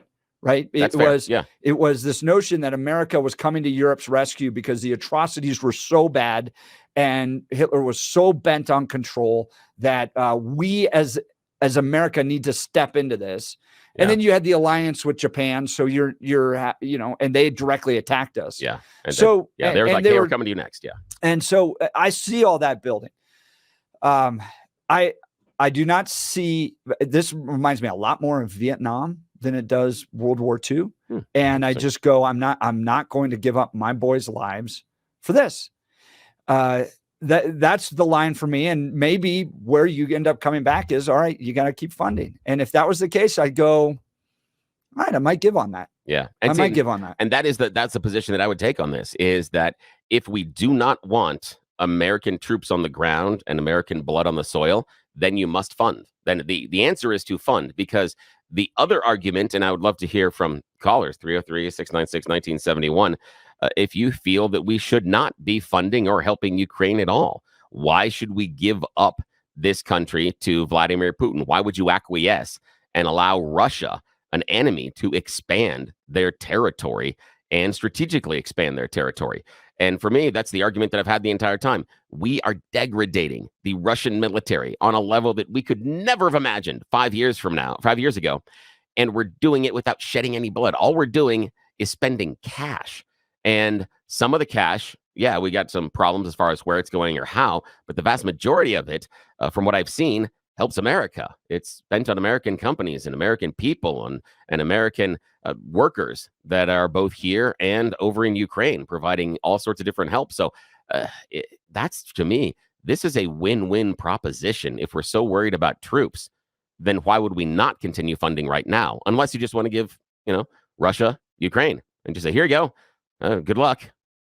And then hope that Putin doesn't continue. That's the gamble there. You go, okay, this dictator has been satisfied, which I think we did that in the past. Yeah, and it didn't work. And that's the thing is, the you idea can have Poland. Yeah, the idea of, is he satiated? Is he going to? Is he? Right. And in fact, it's weird you bring up Poland, because Poland right now is having a lot of conversations because they are super nervous because Putin has said, "Hey guys, you're next." He doesn't care about NATO. He really doesn't at the core. So whether or not Ukraine's in NATO or not, it may give him some pause. But he said, yeah, there's some NATO countries I'm coming after as well. And Poland's really nervous right now because of that. Jacqueline in Nebraska, my dad was a World War II veteran from a long line going back to Charlemagne of warriors in their family. He would agree with you, Jeff. It's not worth losing one American. So that's great. So should we keep funding? I think that would be a place where you'd see Republicans and Democrats agree. I hope. Man, this is so weird how this has changed. Oh, yeah. Because in Iraq and Afghanistan, it was, we're not going to lose one American there. And Republicans were making the argument that no, radical Islam is a serious threat to this country. And we're going to establish democracies in Afghanistan. Yeah. And now Republicans have totally changed on that. Me being one of them, where you just go, the heck did we get out of that? Yeah. And that's the weird part is I remember those conversations about, being called names and question about why I wouldn't want to go and spread democracy around the world and how I wasn't a real American. I didn't really understand what we were going to do. And I'm like, I don't think this is going to work out the way that it may because of some problems. And the strange thing for me is we have a fledgling democracy in Ukraine. What we were hoping to establish in Iraq and Afghanistan is already taken seed in Ukraine. And we're like, maybe not. Wait, hang on. Well, a number of years ago, we were all about doing that. And now we've decided that, no, those burgeoning democracies, we don't need to defend them. In fact, what really would help the international situation is to let our enemy, an authoritarian, take them over. That's going to make everything better and safer. I don't understand it. Would you send your sons and daughters to war to defend Ukraine? No.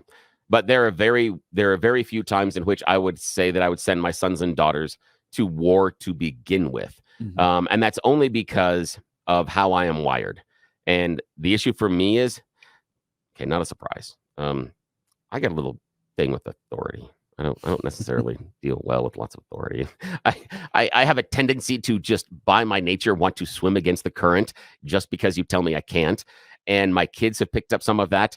So that's the reason I don't think that they would flourish inside of that situation. And it has more to do with the structure of the military than me not wanting to have them, give their lives and their souls to the country. And that is why those individuals that raise their hand and give their body, mind, heart to our military, to me, are on people on another level. Yeah. I can't fathom that sacrifice because I couldn't.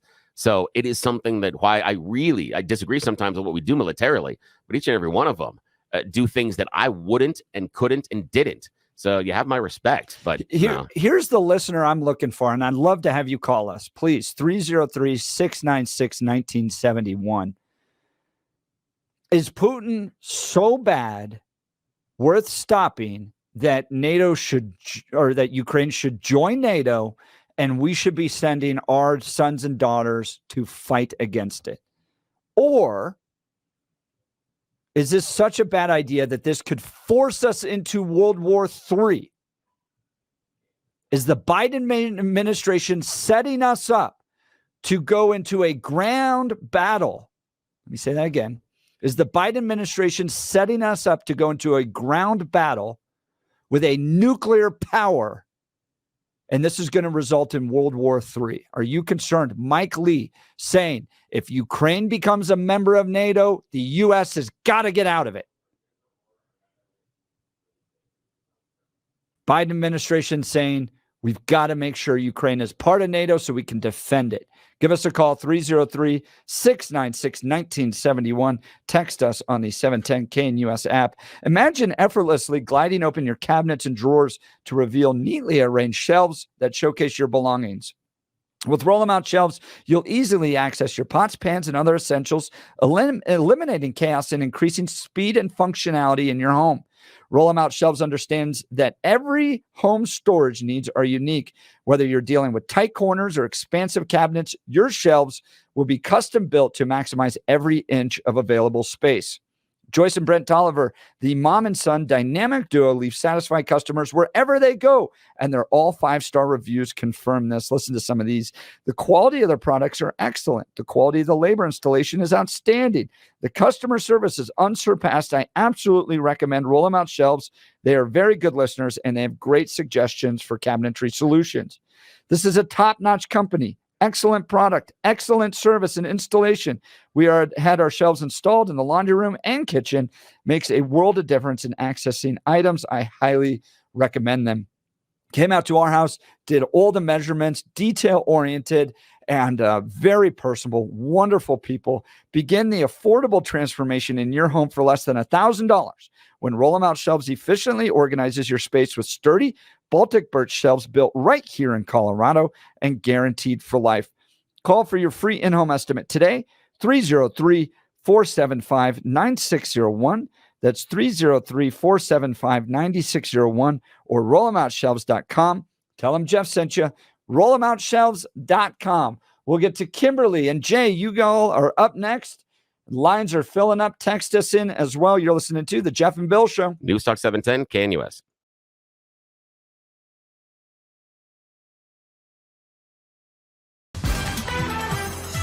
At this hour in London, I'm Stuart Smith, and here are the top stories we're following.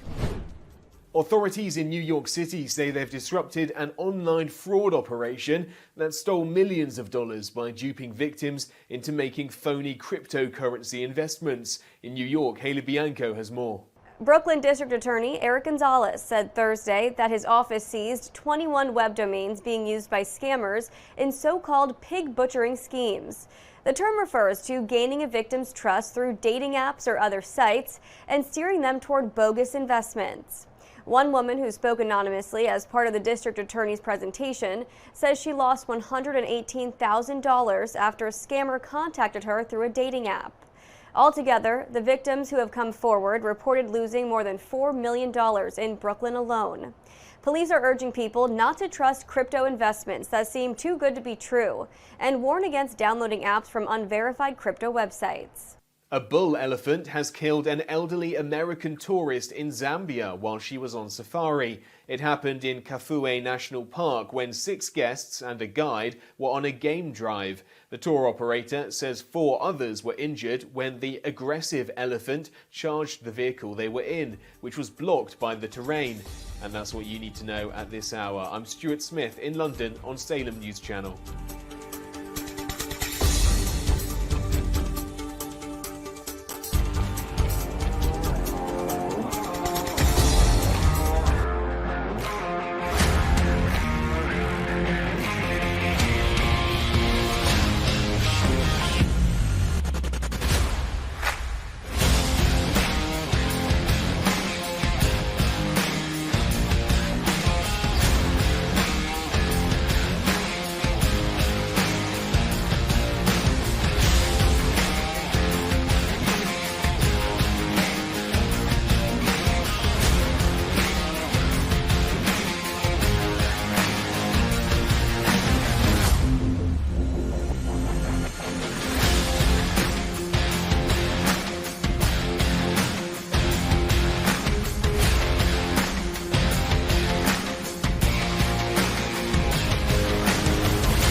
Welcome back to the Jeff and Bill Show. Here's U.S. Secretary of State Antony Blinken yesterday. Antony Blinken, my apologies. Ukraine, the determination of every country represented here at NATO remains rock solid. We will do everything that we can. Allies will do everything that they can to ensure that Ukraine has what it needs to continue to deal with Russia's ongoing aggression against Ukraine, an aggression that gets worse with every passing day. Ukraine will become a member of NATO. Our purpose at the summit is to help build a bridge to that membership and to create a clear pathway for Ukraine moving forward. But, of course, we believe that Ukraine deserves to be a member of NATO and that this should happen sooner rather than later. Senator Mike Lee responding, NATO can have Ukraine or the U.S., not both. If we end up in a situation where Ukraine joins NATO, we are going to be in a ground war with a nuclear power, the former Soviet Union, and that cannot happen. Here's a text from 0069. We go to war with the Soviets. You can kiss your kiddos goodbye. Enter the new and wonderful draft. Have fun in the new Vietnam and keep the fighting over there. The fighting will be here soon enough. Sad. Let's go to Kimberly in Colorado Springs. Kimberly, would you send your sons and daughters to fight in Ukraine?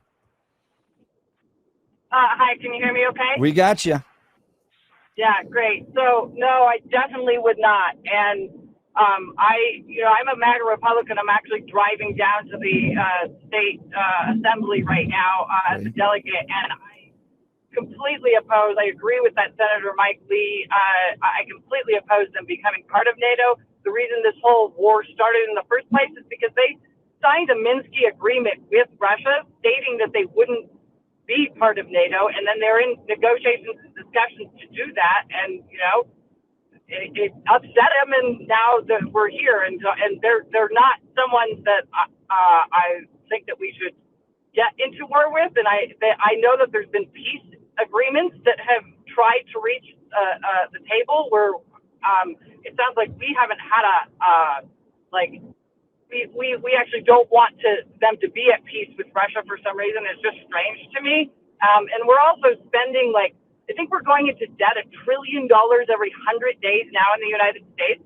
And to fund this war and another war, when we need that money back here to secure our own border and, do what we, need to do for American citizens before other people right now. So I disagree with NATO or funding it at all. Oh, interesting. Now, Kimberly, I appreciate the phone call. And I want to ask you some questions. I appreciate you identifying yourself as someone that is a MAGA because that helps the filter. Now, what I'm trying to understand is Donald Trump on his foreign policy talks about his strength, talks about how Russia and Putin is afraid of him. And I hear all the time from MAGA supporters that Putin never would have walked into Ukraine if we had Donald Trump in power. Yet in your answer there, I feel you're saying we need to understand what Putin wants and we need to give Putin what he wants. That seems to me to be 180 degrees away from the strength in foreign policy of Donald Trump. Help me come to grips with that. Why are you okay with giving Ukraine to Russia when Donald Trump's all about the strength and pushing back against Putin, unless you don't think he is? I agree with, the person that I think that should be president on many things.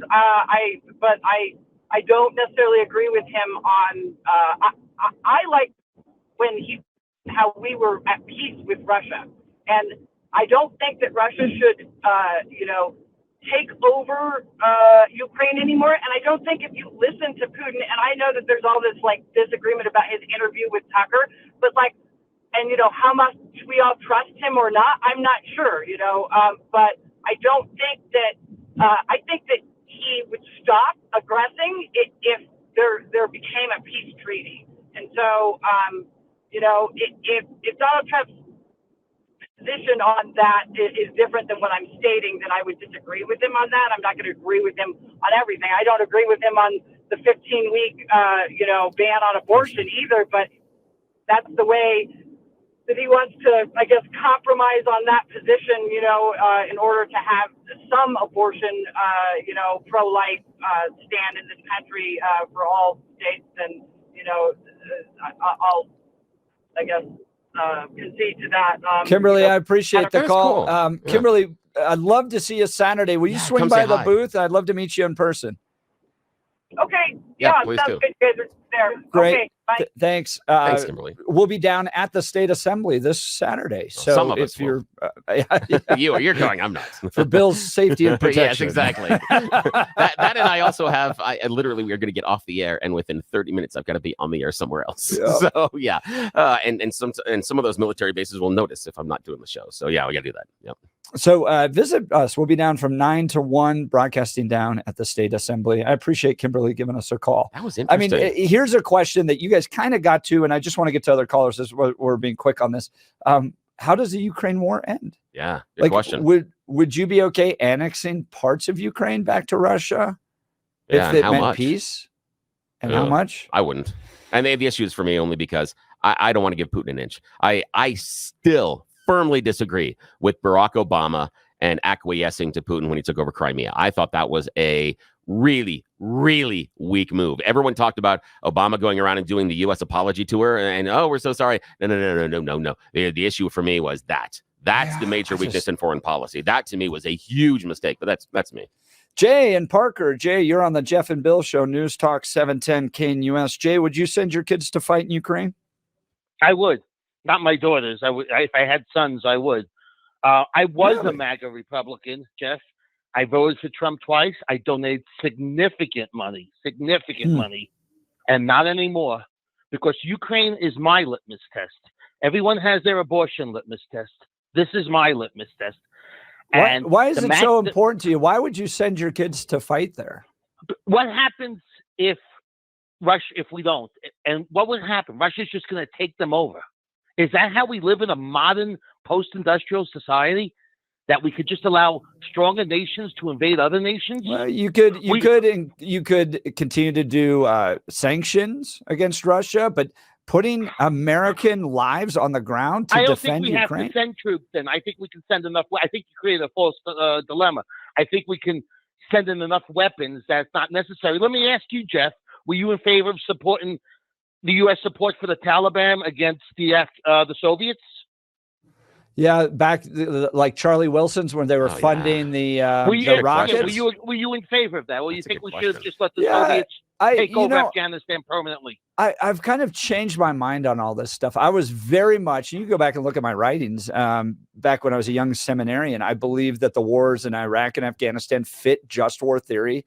I was very sensitive coming off of the attacks that took place on 9/11 and the role and the threat that radical Islam had on this country, and supported engagement there. But now 20 years later, after I've lost friends there and Afghanistan is just the hellhole it's always been, I'm like, what did we achieve there? Well, I'm talking about supporting the Taliban against the Soviets, not the past 20 years. I'm going back to 79. But my concern here is that if Ukraine joins NATO, we're going to end up having to put American troops on the ground. And let me ask them, how do you feel about Ronald Reagan supporting the Contras? Yeah, I mean, I was in favor of it. I didn't want communism spreading throughout Central and South America. I was in favor of it. I was pretty young at that point, but I'll tell you this: I've become much more isolationist as I've gotten older, and because I've just wondered what we got out of all of it. What did we get out of the Contras? What did we get out of engaging? Right now we have El Salvador, which is improving every year, getting better. We don't have a communist stronghold. They do have Nicaragua, but again, it's not a communist stronghold. That could have been a whole domino effect in Central and South America if we didn't support the Contras. Yeah, Jim, there's part of it that I think you make a really good point. And for me, Bill Thorpe, not Jeff Hunt speaking here, that the Afghanistan and supporting the Taliban during that conflict was, to me, it was wishing on a cursed monkey's paw. Is that, yes, we wanted to support them because of the Cold War and what was going on with USSR at the time, but we didn't think through the unintended consequences that if this group pushes back on the Soviets, who's going to be in charge and what does that mean and what have we given them? Are they necessarily going to be our allies? Where for me, in the Ukrainian example, I see Ukraine as an ally, as a potential ally, where I don't think Afghanistan is ever going to be a potential ally. So I think for me, it's a little bit different, but it's a great question. And the Iran-Contra one, man, that's a tough one. That's a really good question. I mean, I'm talking about in the aggregate of U.S. intervention in foreign policy to not only to protect our interests, but just to protect the concept of democracy itself, or to protect the idea that one country cannot just invade another country. Yeah, that's the one for me, is the idea of the invasion. That's the one you got me on that one. I agree with you on that. Am I willing to give up my son's lives on that? Well, Jeff, let me. What? How about the Korean War? Would you have been willing to? Would you have held your kids back in 1949 from the Korean War? And that was against China. Yeah, I don't know. I don't know. I'm not at a point where I'm really all that passionate about what that achieves. I mean, I'm glad South Korea is not North Korea. I'll give you that much. I'm glad we have some troops. And in many ways, this is the argument of why we could have held a handful of troops in Afghanistan and wouldn't have fallen. But I'll be honest with you, and I appreciate the call, Jay. We're up against a break here. Jay's line will be open 303-696-1971. I get the legacy. I get the legacy of fighting communism. I get the legacy of the domino theory and all that stuff. But I think where conservatives are today, and I saw it in our campus at CCU too, unless it is directly affecting us, unless it is a threat to us,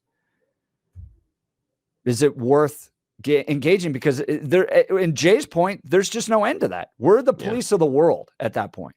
We're the police of the world. And anytime anybody does something in some other country that threatens quote unquote democracy, America's got to show up to deal with it. But if not us, who? If we don't answer that clarion call, when? Yes, exactly. That's exactly it. Same thing. Oh, it's tough, my friend. All right. We'll get to your calls. Melissa, you'll be up next. You're listening to the Jeff and Bill Show. News Talk 710, KNUS. The 710 5-day forecast, a high wind watch Saturday morning through Sunday morning. Partly cloudy today, windy and warm. We're going to be well into the 70s. South winds today, 15 to 30, gusts to 45 miles an hour. Windy tonight, a low near 40. Areas of rain and snow showers Saturday morning. Colder, 40s and 50s, then very, very windy. Saturday afternoon, Saturday night into Sunday, windy, colder through that whole period with showers possible. I'm meteorologist Don Day, 710 KNUS.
Blinken saying, hey, we're going to get NATO or get Ukraine into NATO. Club's getting bigger. M-I-C-K-Y. That's what it is. We're all joining the And club. Mike Lee and other Republicans going, hold on. Does this mean we're going to end up going into World War III with Russia? Yeah. And something that we definitely don't want to do. The question to all of you out there, would you send your sons and daughters to fight for Ukraine? Oh, that's a good one. We'll get to Melissa and more. You're listening to The Jeff and Bill Show. News Talk 710, KNUS.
It's 8 a.m. in the greatest city in America. Good morning, Denver. You've tuned into the Jeff and Bill Show, 710 KNUS, the award-winning Jeff and Bill Show, which is Weird. crazy. Yeah, I know. Normally the awards are things like, well, he finally showed up for class and, most disagreeable person on the soccer team. Those kind of things that we normally get. I was talking to our operations manager here. Do you remember the movie where the oil rig with Mark Wahlberg burns down? Yeah. They gave him the award for safety that day too. That's basically it. That is the yes. Like, we're going to get the award for best talk radio show in Denver, Yes. and then it's all going to blow up. Exactly. Good morning. I'm Jeff Hunt, along with Bill Thorpe, bringing you the freshest insights, hottest takes from the right, left, center, and crazy. It's going to be a windy, beautiful day in the greatest city in America. Gorgeous it's yesterday. the opening day for the Rockies down here. Yeah, so it's the one day that our Rockies fans have hopes and dreams and happiness until about 8 o'clock tonight. And then it's I don't all over. even think they have hopes and dreams. Well, I just think that you can get away with starting to drink at noon today. Ooh, I like how you think, my friend. Yeah, your strategy is something I admire. That is fantastic. If you've ever been down there on opening day, it's not because people are like, let's check out the Rockies. Yeah, no, not at all. No, there's It's a reason everybody there's so many from the bars office, that right? close. Yes, and it's a great excuse to not be in the office, which is a great day to do it. And Coors Field is a phenomenal place to catch a game, and it's just unfortunate that the team also has to show up. Because that's a disappointment every time. I know. I've been to the World Series when the Rockies were in it. Really? It was wonderful. It was a ton of fun. Yeah, I was there for one game as well. I think they only had one. I think, yeah.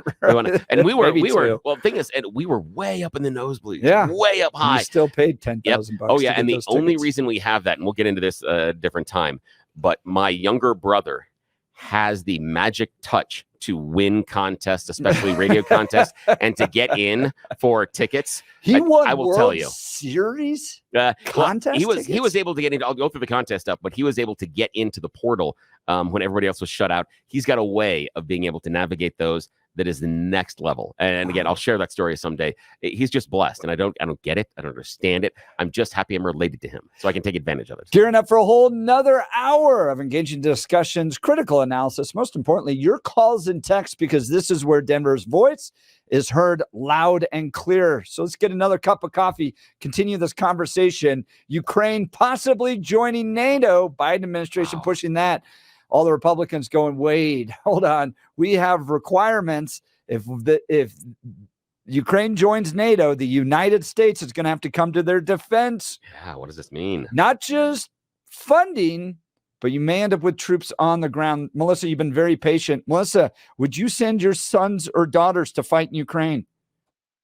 Well, two things. One of them is kind of a question, then I have a comment about that. Is it necessarily or technically fair for a country that hasn't been in NATO all this time to then turn around and be in a war and then now in retrospect get into NATO? You know, like, do all the same rules apply for them? I mean, could like, Iran or Lebanon get into NATO and then be protected from Israel? The question is kind of like, do you not buy insurance, crash the car, and then quickly try to buy insurance? Right. Yeah. And I kind of see it the same way as if we can declare that someone running for office, that then the other person, if they're prosecuted for something, it's always political. Then when I'm arrested for something, I'm running for governor the next day because now I can't be prosecuted. That's, you know, Right. is that what we're doing? Yeah. Yeah. And then the other thing is, I don't think that it's fair to send patriotic, law-abiding citizens to the Ukraine when there's a distinct possibility, especially in Illinois, that one of their family members could get hit by an intoxicated illegal that has legally carrying a gun because they want to do that. You know? Yeah. Doesn't Yeah. seem Yeah. We have fair more. to We me. have bigger fish to fry here. It's a good point. Yes. All right, Melissa, that's it. appreciate the call. Thanks so much. Have a good weekend. Hope to hear from you next week. Text messages here. I actively discourage my kids from joining the military now. Really? I'd be No curious to have that way I'm conversation. sacrificing their lives and well-being for foreign wars. Wow. My World War II grandfather wouldn't allow me to join the Air Force when I thought about it in the 1980s. Oh, that's a Interesting. conversation we should have. Oh, I'd love yeah, to hear give us from a you. call, 7114. That's interesting. Ukraine has just lowered their army conscription age to 25 years of age. I was 19 when drafted in 1965 during Vietnam buildup. The rule was 19-year-olds first. Wow. And of course, Russia has done the, hey, if you're in prison, now you're a soldier thing. So they go even one step further. They're arming their prisoners. Yes. Yeah. I would go, but not my grandson or daughters. Interesting. 3,300. Give us a call. I'd love That's to hear really more interesting. about that. In just a second, Dave Jenkins, who's the president of Conservatives for Responsible Stewardship, is going to join us on their efforts. Should conservatives be caring about the environment?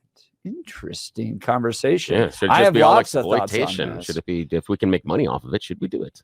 Yeah. Yeah. And then who's responsible and then you for got it? the whole history with Teddy Roosevelt. Yeah. And look, we're outdoorsy people. This here has in been Colorado. my big critique. Yes. I challenged the state legislature on this. I'm already going to get worked up on Oh, this. good. I hope. Okay. I take was the a stage. river guide and mountain guide for 5 summers, all through college. It was the best job I've ever had. This is a great job, But compared to sitting on a boat and floating down a river and hanging out with people on a nice warm summer day, best job I ever had. I will try not to be offended by that. You're not going to compete with the Arkansas River, Bill. I'm sorry. Fair. Okay. And by the way, that's where my ashes will reside when my life is done. Nice. Sorry about all those people out there that are going to be on the Arkansas River after that. But it's okay, but they can say hi. Just float by. There goes Jeff. Sunny days, beautiful. So I spent hundreds of days outside.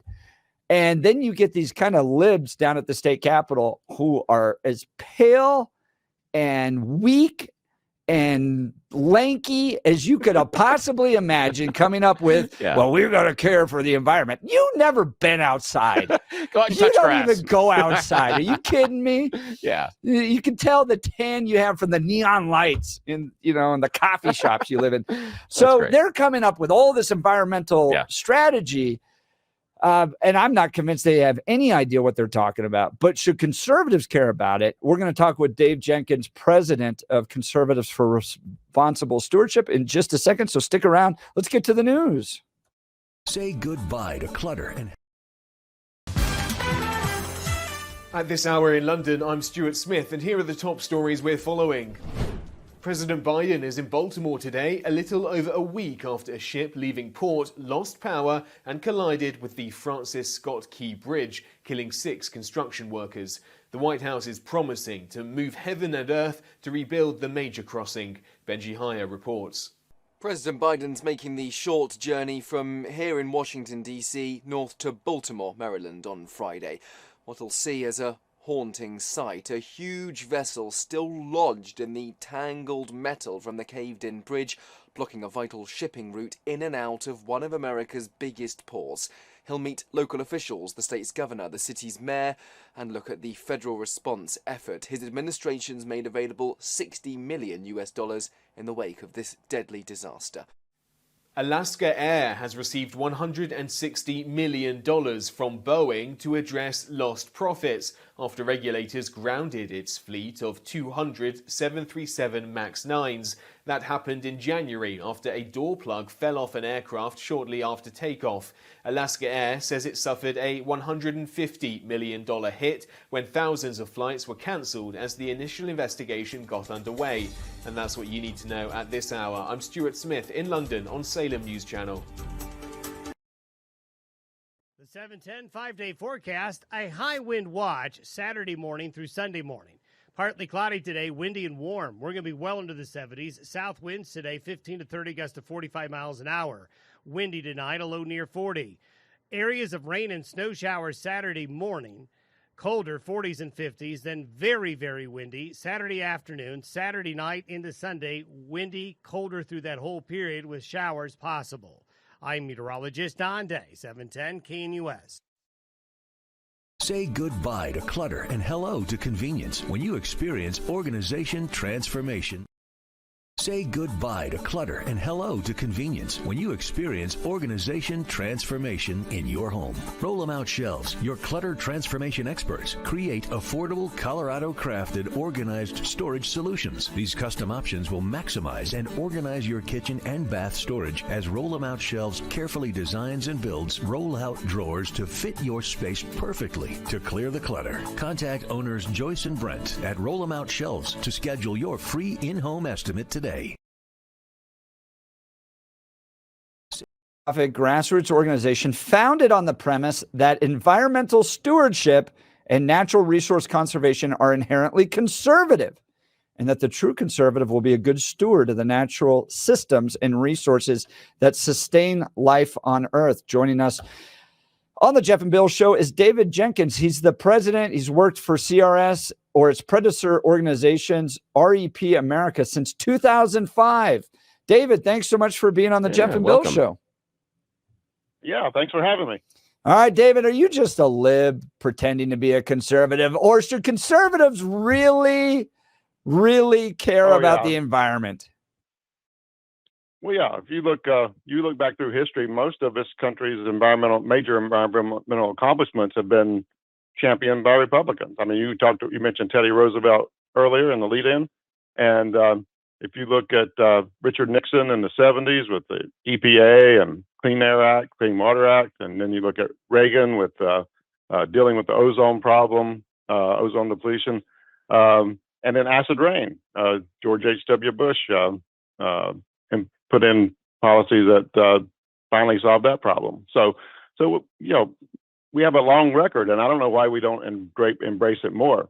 You're talking about your river guide and rafting and stuff, and the great outdoors. And Reagan had a great quote about the great outdoors. He said, "This is our patrimony. This is what we leave to our children, and our great moral responsibility is to leave it to them either as we found it or better than we found it." I think every conservative can take those words to heart. Well, I think part of the response that happens back is that the left has made the environment a religion, to the point where you get with these kind of unnecessary, overly burdensome rules and regulations. So let's take, for example, the effort by Democrats here in Colorado to shut down all oil and gas drilling in the state of Colorado by 2030. And you're like, all right, I guess we just don't want a state anymore, because the amount of revenue, tax revenue that comes from oil and gas, the amount of jobs, the benefit that industry provides for us. So I think you end up with a knee-jerk reaction that happens because the left has made climate change, the environment, this kind of bizarro religion that's not really rooted in facts. Yeah, but who's to blame for punting the whole issue and leaving it up to the left in the first place? If the conservatives are more engaged in actually trying to solve these problems, we come up with better solutions. If we're not engaged, then we come up with a Green New Deal. I mean, we got to be engaged. What does that engagement look like in your perspective? Because as you mentioned, Green New Deal, I'm going back to Al Gore's, hockey stick analysis, all this stuff. It feels like the engagement has been on the fighting side. What does a proactive environmental strategy for conservatives look like that doesn't require burdensome government regulations? Well, I mean, you're going to have some guardrails. Not everybody, you can't let everybody do anything they want. Reagan also talked about the destructive trespass of pollution, how, someone polluting in one place, like a river, for example, and that pollution flows down across other people's property, and it's essentially a trespass. So if you look at it from those kind of perspectives, if you look at wetlands protection, wetlands perform all these free services, filtering water, holding water, releasing it slowly, all these things. If we pave over the wetland, then we have to have infrastructure to do those same things, which not only cost us a lot of money, but it's going to cost our children and grandchildren a lot of money. So there's plenty of areas where we really need to think about, what we want the place, everything to look like, and fiscal responsibility. And one area of fiscal responsibility that I've been focusing on lately is this new oil and gas rule that the administration's proposed. We believe it's a fiscally responsible and long overdue move, but the administration is taking too long to finalize it. And then on the right side of the equation, you got Lauren Boebert out there trying to block it. And what it would do, it would protect taxpayers from oil and gas companies abandoning their wells and leaving taxpayers on the hook for plugging and cleaning them up. That's interesting. Help me understand that rule a little bit more. So there's a press from the Biden administration to deal with abandoned oil and gas wells.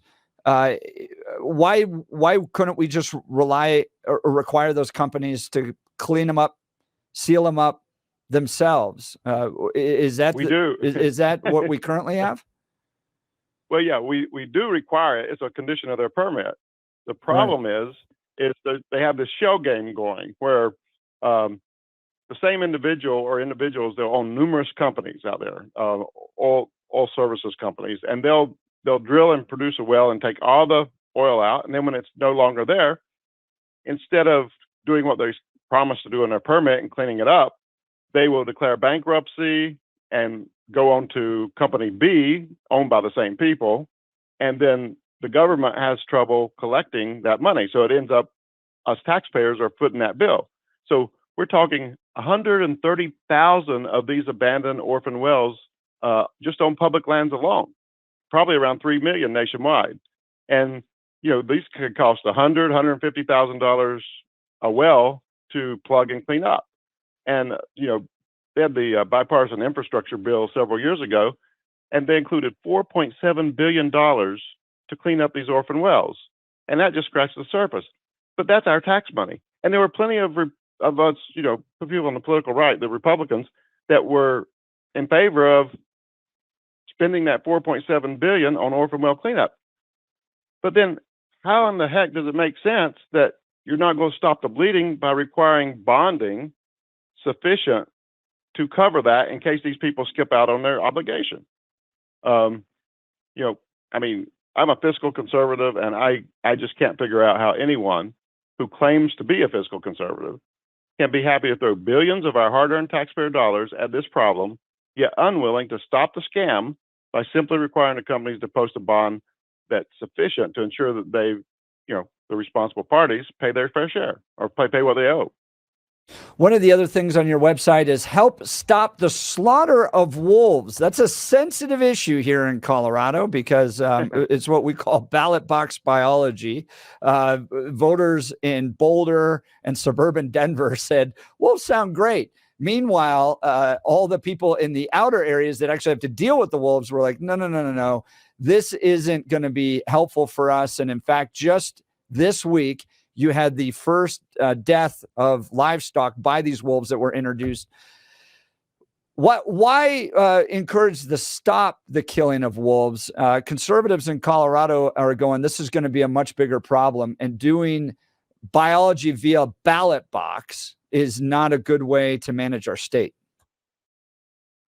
Well, we look at what's been historically the situation across our wild lands, our parks, our forests, our wilderness areas, and we've typically had these predators, whether it's grizzly bears or whether it's wolves, and we need a healthy population of them.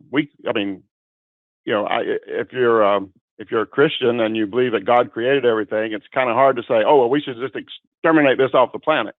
And I don't think that's very, very pious or really taken into account God's design.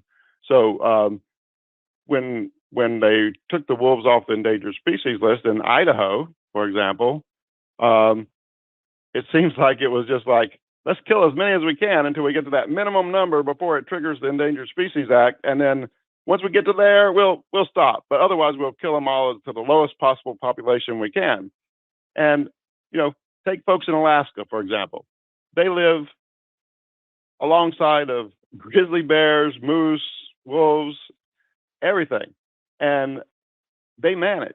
And I understand ranching, there's issues, but there's been tried and true ways to help with that, with certain species of dogs, with the government covering losses in certain cases or killing problem wolves. That's fine. But this whole thing of just trying to demonize them and just try to wipe them off the face of the earth, and Wyoming and Montana have also proposed doing the same thing with grizzly bears.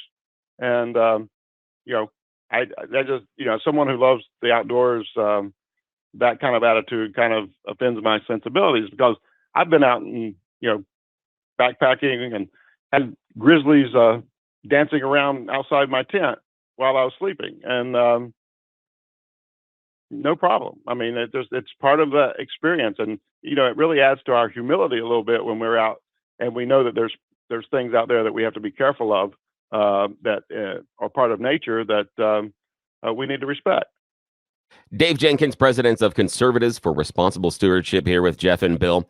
And I'm more amenable to some of the statements that you made right there. I believe there is a role ecologically for wolves. However, very, very close family friends operate a large ranch on the Eastern Plains. And you touched on it a little bit, but let's talk about that economic impact of the wolves. The ranchers here in Colorado say that is taking my stock. Yes, the government comes in, it's the taxpayers funding it. But again, we talked about the companies and bonds and how the taxpayers are picking up the issue for the wells.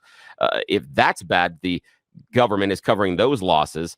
Is it equally as bad for the taxpayers to be covering the losses of the farmer? And their pushback is, you're taking my hard-earned energy and my stock, you're giving me a pile of money, but I could have maybe bred that calf. I could have maybe done something else with it, that you're constraining me by saying I just have to allow these wolves to feast on my livestock. And yeah, we've had ways to deal with that in the past, and some of those have involved shooting and killing them. And that's somewhat the ranchers think that they should be allowed to do that in greater numbers. How would you respond to their economic questions and environmental questions? Well, I think it's pretty well established that there are things that ranchers can do to prevent, this. I mean, yes, they should be allowed to kill problem wolves. That's obvious. If you don't want a wolf that's conditioned to feed on livestock instead of the prey that they're normally accustomed to, but there's species of dogs that have been proven to deter wolves from coming into areas where cattle are grazing. Actually, I know people that put like donkeys and stuff with their cattle that will chase off wolves and stuff. There's things that you can do, and I just think we need to try those things before we just go out with the whole notion that we need to dramatically reduce the population. Yeah. Now, I want to push on that just a little bit because, and what I hear from my ranching friends, they say that all those points you're making are really, really good. But the question they have is, why do I have to suffer the loss of my calves and the financial burden in order for all of us to figure this out? They view it as tilted scales. They feel like they're the ones taking the risk when everybody else gets the benefit. Help me walk through that. What do I say to my ranching friends about that? That's their feeling, that they're the ones that have to bear this burden and everybody else is okay and say, look at the pretty wolves. How do I talk to them about it? Yeah. Well, yeah, but you're singling out one threat to cattle that's a potential threat. And there are plenty of others. I mean, there's mountain lions. There's even, rattlesnakes. There's all kinds of things. There's illness and disease. People talk about the disease that's passed from bison on the cattle and stuff. There's a lot of things out there. There's drought or poor grazing conditions. There's lots of stuff. So yeah, there's risk involved, but the burden is on you if you're in that business to do everything you can to mitigate that. And that doesn't mean go outside beyond your property line and kill everything that's a potential threat. That we don't do that with anything else. I mean, so I don't think that's the right approach. But I do think that certainly if a wolf gets or a pack of wolves get conditioned to preying on cattle, then yeah, you should be able to kill them. But that's different than saying, okay, let's open up hunting season and we'll kill 500 of them this year to bring that number down to 200 left or something like that. That's arrogant. I mean, I don't know. That's just arrogance. I mean, that's not respecting anything that God's put on this earth. We're talking to Dave Jenkins. He's the president of Conservatives for Responsible Stewardship. One of the big concerns about those of us that live out west is that the federal government just has too much control over our lands. They have not given the lands back to the states the way they did with the Midwest, with the Eastern Seaboard. They've held on to this land. You have some counties here in the Western United States. 80% of the county is managed and controlled by the federal government. Does Conservatives for Responsible Stewardship support the federal government giving this land back to the states to be able to control and manage? No, not really. Because if you look at the history of this land, it was the spoils of the Mexican-American War, a lot of it, and so that the whole country fought for that war, and we got this land, and when you look at land that has been turned over, like each state got a bunch of land when they came into statehood, and if you look at that land that they had, they've divested of it. In other words, they sold it to all kinds of private interests. So now they have very little, and now they can play, oh, we got a little bit, but you got a lot more initially, but you just got rid of all of it. And think about it. Okay, so right now under federal control or management, we have our national forest, we have our national parks, we have all those places along the Arkansas River that you love, and you look over at Idaho, where there was a lot of land that used to be owned by timber companies, And what happened there is, and people used to, timber companies allowed people to hunt and fish and go four-wheeling and all that stuff there, and everybody loved it. But then the timber company sold it to these billionaires in Texas. They came in and they put no trespassing signs all over the place.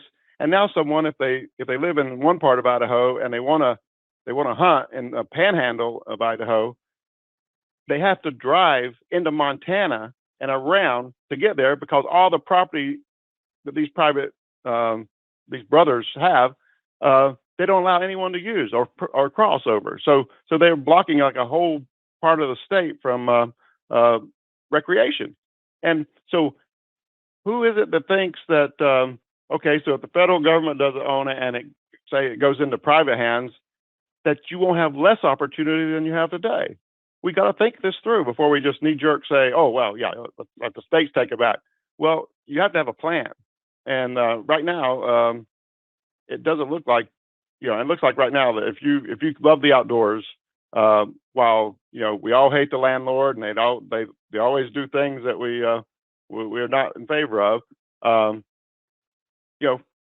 what's the alternative? You got to really think about that. I think the alternative is that there be more local control. The conservatives generally believe that those closest to the issue should have the most control over that issue. And if you have a BLM agency in Washington, D.C., that's making, in many ways, I think this is why those of us in the West feel like there's such big wildfire problems. I'd much rather have somebody have private control over the land managing the wildfire there than somebody out of Washington, D.C. dealing with it. They don't manage the land very well. They don't take care of the land. They treat it like a museum, and it builds up all this timber, all these problems. And I'd much rather have the state make decisions or the county make decisions. And if it means they're selling off portions of it to private entities, businesses to develop, or for personal use, that's their right to do it. It's much better than having somebody in D.C. make those decisions. Well, most of the decisions come in the local or the regional field offices and things like that. But yeah, I mean, people live out west because they like that environment. They like having all those natural resources around them. And I live in the east, and I know, I see every day. I can look out my window here and see little McMansions everywhere. And we've developed all this, and if you fly over, all you don't see much in terms of trees. It's just all development, and people move out west because they're tired of that. They're tired of all the people, all the hustle, all the bustle, and so in some ways, people in the east are sitting there looking at it and say, well, the people in the west want to do what people did here, but we can tell you, not that great. Dave Jenkins, president of Conservatives for Responsible Stewardship, on the air with Jeff and Bill. Okay, final two questions, and these are fairly open-ended. One follows the other, and you'll see where I'm going here in a second. Okay, President Jenkins, what do the liberals get wrong about conservation of our land? Well, one thing they get wrong is they're never willing to trust the market and follow the market. If you look at take, for example, the whole climate change issue and stuff. Right now, solar and geothermal and wind and nuclear even are actually beating out oil and natural gas and coal on price. And when you're talking about generating electricity, and the whole notion is, okay, we need to do some kind of like cap and dividend or something like that. No, we don't. We need to let the market work. And there's people on the right of the political spectrum that, their answer to this is, let's subsidize all the fossil fuels under the moniker of reliability. Well, if we didn't want to subsidize Solyndra, we shouldn't want to subsidize, X coal company or whatever. We need to let the market work. And the left has never been comfortable with that. Yeah, I would agree. Look at Now, Look at the acid rain problem. Now, I want to interrupt just for I want to give you a moment because we're going to run out of time here. What do the conservatives get wrong about conservation and land management, in your opinion? The biggest thing is that they take the talking points from industry lobbyists, special interests, basically, and they just trust that blindly. And they make policies based on what the industry lobbyists are telling them to do. Well, where's conservatism in all that? Industry lobbyists are looking out for the self-interest that they represent. And as a elected official, you have to look beyond that because you're representing all the constituents in your district. You're not just representing Company A. And so too often, like for example, you look out, you can see on talk radio or on right news outlets and stuff like that. You see constantly saying that we're not producing the amount of oil we used to, that we're no longer self-reliant on oil. In fact, we produce more than any other country on the planet. We produce more right now than any other country on the planet has in history. We're approaching 14 billion barrels, or 14 million barrels per day, and so that's a record. That's more than Saudi Arabia. It's more than Russia, and a lot of that happens on our public lands too. So the notion that we're not doing that is just a bald-faced lie. I mean, all you got to do is just you can check. I mean, it's not like it's a hard figure to find out. Dave Jenkins, president of Conservatives for Responsible Stewardship. I appreciate you being on the Jeff and Bill show. Thanks so much. Yeah, well, thank you for having me. I appreciate it. All right. Your home is a significant asset, and choosing the right team to help you sell it can be the difference in thousands of dollars in your pocket. I highly recommend Gay Ribble and the Empower Home Team, the realtors I trust. Empower Home Team provides exceptional service, invaluable advice, and employs unique systems to maximize the money you can get for your home. Getting an offer above your home's asking price is great, but you're leaving money on the table. By not working with Gay Ribble and the Empower Home Team, Gay and her experts get their clients an average of $30,000 more. Could you use an extra $30,000? That's precisely why you need Gay Ribble and the Empower Home Team. Their exclusive database is filled with pre-screened buyers ready to make a purchase. Take the stress and hassle out of selling your home while getting the best price. Here's an unbeatable offer. Gay Ribble and the Empower Home Team will sell your house for 100% of the asking price, or Gay will pay you the difference. It's an offer you simply cannot refuse. Get 100% of your asking price guaranteed with Gay Ribble and the Empower Home Team. Reach out to my friends and realtors, Gay Ribble and the Empower Home Team today. Call 833-301-SOLD. That's 833-301-SOLD, or go to gayhasthebuyers.com. That's GAYE hasthebuyers.com. Jennifer, you'll be up next. You're listening to the Jeff and Bill Show. News Talk 710, KNUS. At this hour in London, I'm Stuart Smith, and here are the top stories we're following. Authorities in New York City say they've disrupted an online fraud operation that stole millions of dollars by duping victims into making phony cryptocurrency investments. In New York, Haley Bianco has more. Brooklyn District Attorney Eric Gonzalez said Thursday that his office seized 21 web domains being used by scammers in so-called pig butchering schemes. The term refers to gaining a victim's trust through dating apps or other sites and steering them toward bogus investments. One woman who spoke anonymously as part of the district attorney's presentation says she lost $118,000 after a scammer contacted her through a dating app. Altogether, the victims who have come forward reported losing more than $4 million in Brooklyn alone. Police are urging people not to trust crypto investments that seem too good to be true and warn against downloading apps from unverified crypto websites. A bull elephant has killed an elderly American tourist in Zambia while she was on safari. It happened in Kafue National Park when 6 guests and a guide were on a game drive. The tour operator says 4 others were injured when the aggressive elephant charged the vehicle they were in, which was blocked by the terrain. And that's what you need to know at this hour. I'm Stuart Smith in London on Salem News Channel.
My kids love this one. Oh, Did so you good. see the video of the teacher that plays the John Denver Country Roads? No. She's like a middle school teacher.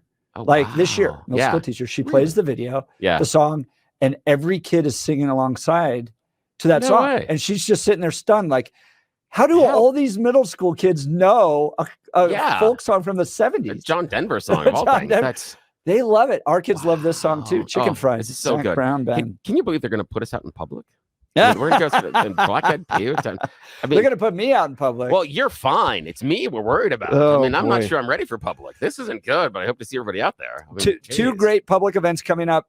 Tomorrow, we'll be down. I'll be down broadcasting. Bill will be up here in the studio, but we'll be down at the Republican Assembly down in Pueblo. And it's just because from 9 of to 1. my previous work engagements. It has nothing to do with the statute of limitations or the Bill's restraining hiding. orders. Yes, nothing with the restraining orders. It's not about that. No. At least that's our story. And then we're packing up the show and hitting the road. News Talk 710 KNUS is proud to present Breakfast with Jeff and Bill, along with a very special guest, 710 KNUS afternoon host Brandon Tatum. You just heard that a second ago. It's a live broadcast on Friday morning, April 19th at the Black-Eyed Pea in Castle Rock. Stop by, order from their delicious breakfast menu, and hang with the gang from 7:10. More details are coming soon, but make sure you save the date. Breakfast with Jeff, Bill, and special guest 710 KNUS afternoon host Brandon Tatum on Friday morning, April 19th at the Black-Eyed Pea in Castle Rock. You can go to 710knus.com to get more details. We should do a challenge that morning, like how many grapes we can fit in our mouths. Biscuits and 'Cause gravy. you know me. No, I'm thinking, Can you come on. You, me, Tatum, mouthful of grapes. Come on. We all know you have the biggest mouth. In the 9 o'clock hour, John Fabricatori is going to join us. He's a candidate for CD6, Republican candidate for Congressional District 6. He's the guy taking on It's gonna be so Jason cool. Crow. Oh, it's good. Oh, Jason Crow. That's an interesting please, one. Somebody Yeah. replace him. That's an interesting because he presents very well. He cleans up very well. So you I really don't have to like get him behind. Oh, I know, one bit. but the persona that he's crafted in front of the voters, very clever. Very, very clever. I'm really excited to talk to John about where we see the weaknesses, where the opportunities are, and the message that can resonate with voters, because I do think that Crow has some weaknesses, but I do think that he has done a very good job with his publicly crafted persona that he presents really well in public. I don't think there's a single thing about him I like. I'm trying to think. All right, we're going to get into it with John Fabricatori, candidate for CD6 at the top of the 9 o'clock hour. What did you think of that interview with Dave Jenkins, president of Conservatives for Responsible Stewardship? So in all transparency, I sit on the board of the American Lands Council, and we're actively trying to pry from the government's hands Western land, because they don't do anything with it. People, and you get this kind of critique. Well, we're not going to be able to hunt, and we're not going to be able to fish, and we're not going to be able to, you're going to take away Yellowstone from us. Nobody's talking about that. But you have barren BLM land just sitting there. And some of these counties, 80% of the land, they can't tax it. They can't. And look, if the people of that county and the people of the state of Colorado, for instance, are like, no, we absolutely love our land. Yeah. Or in some cases, Jared Polis has bought land from private people and turned it into a state park. I don't mind that at all.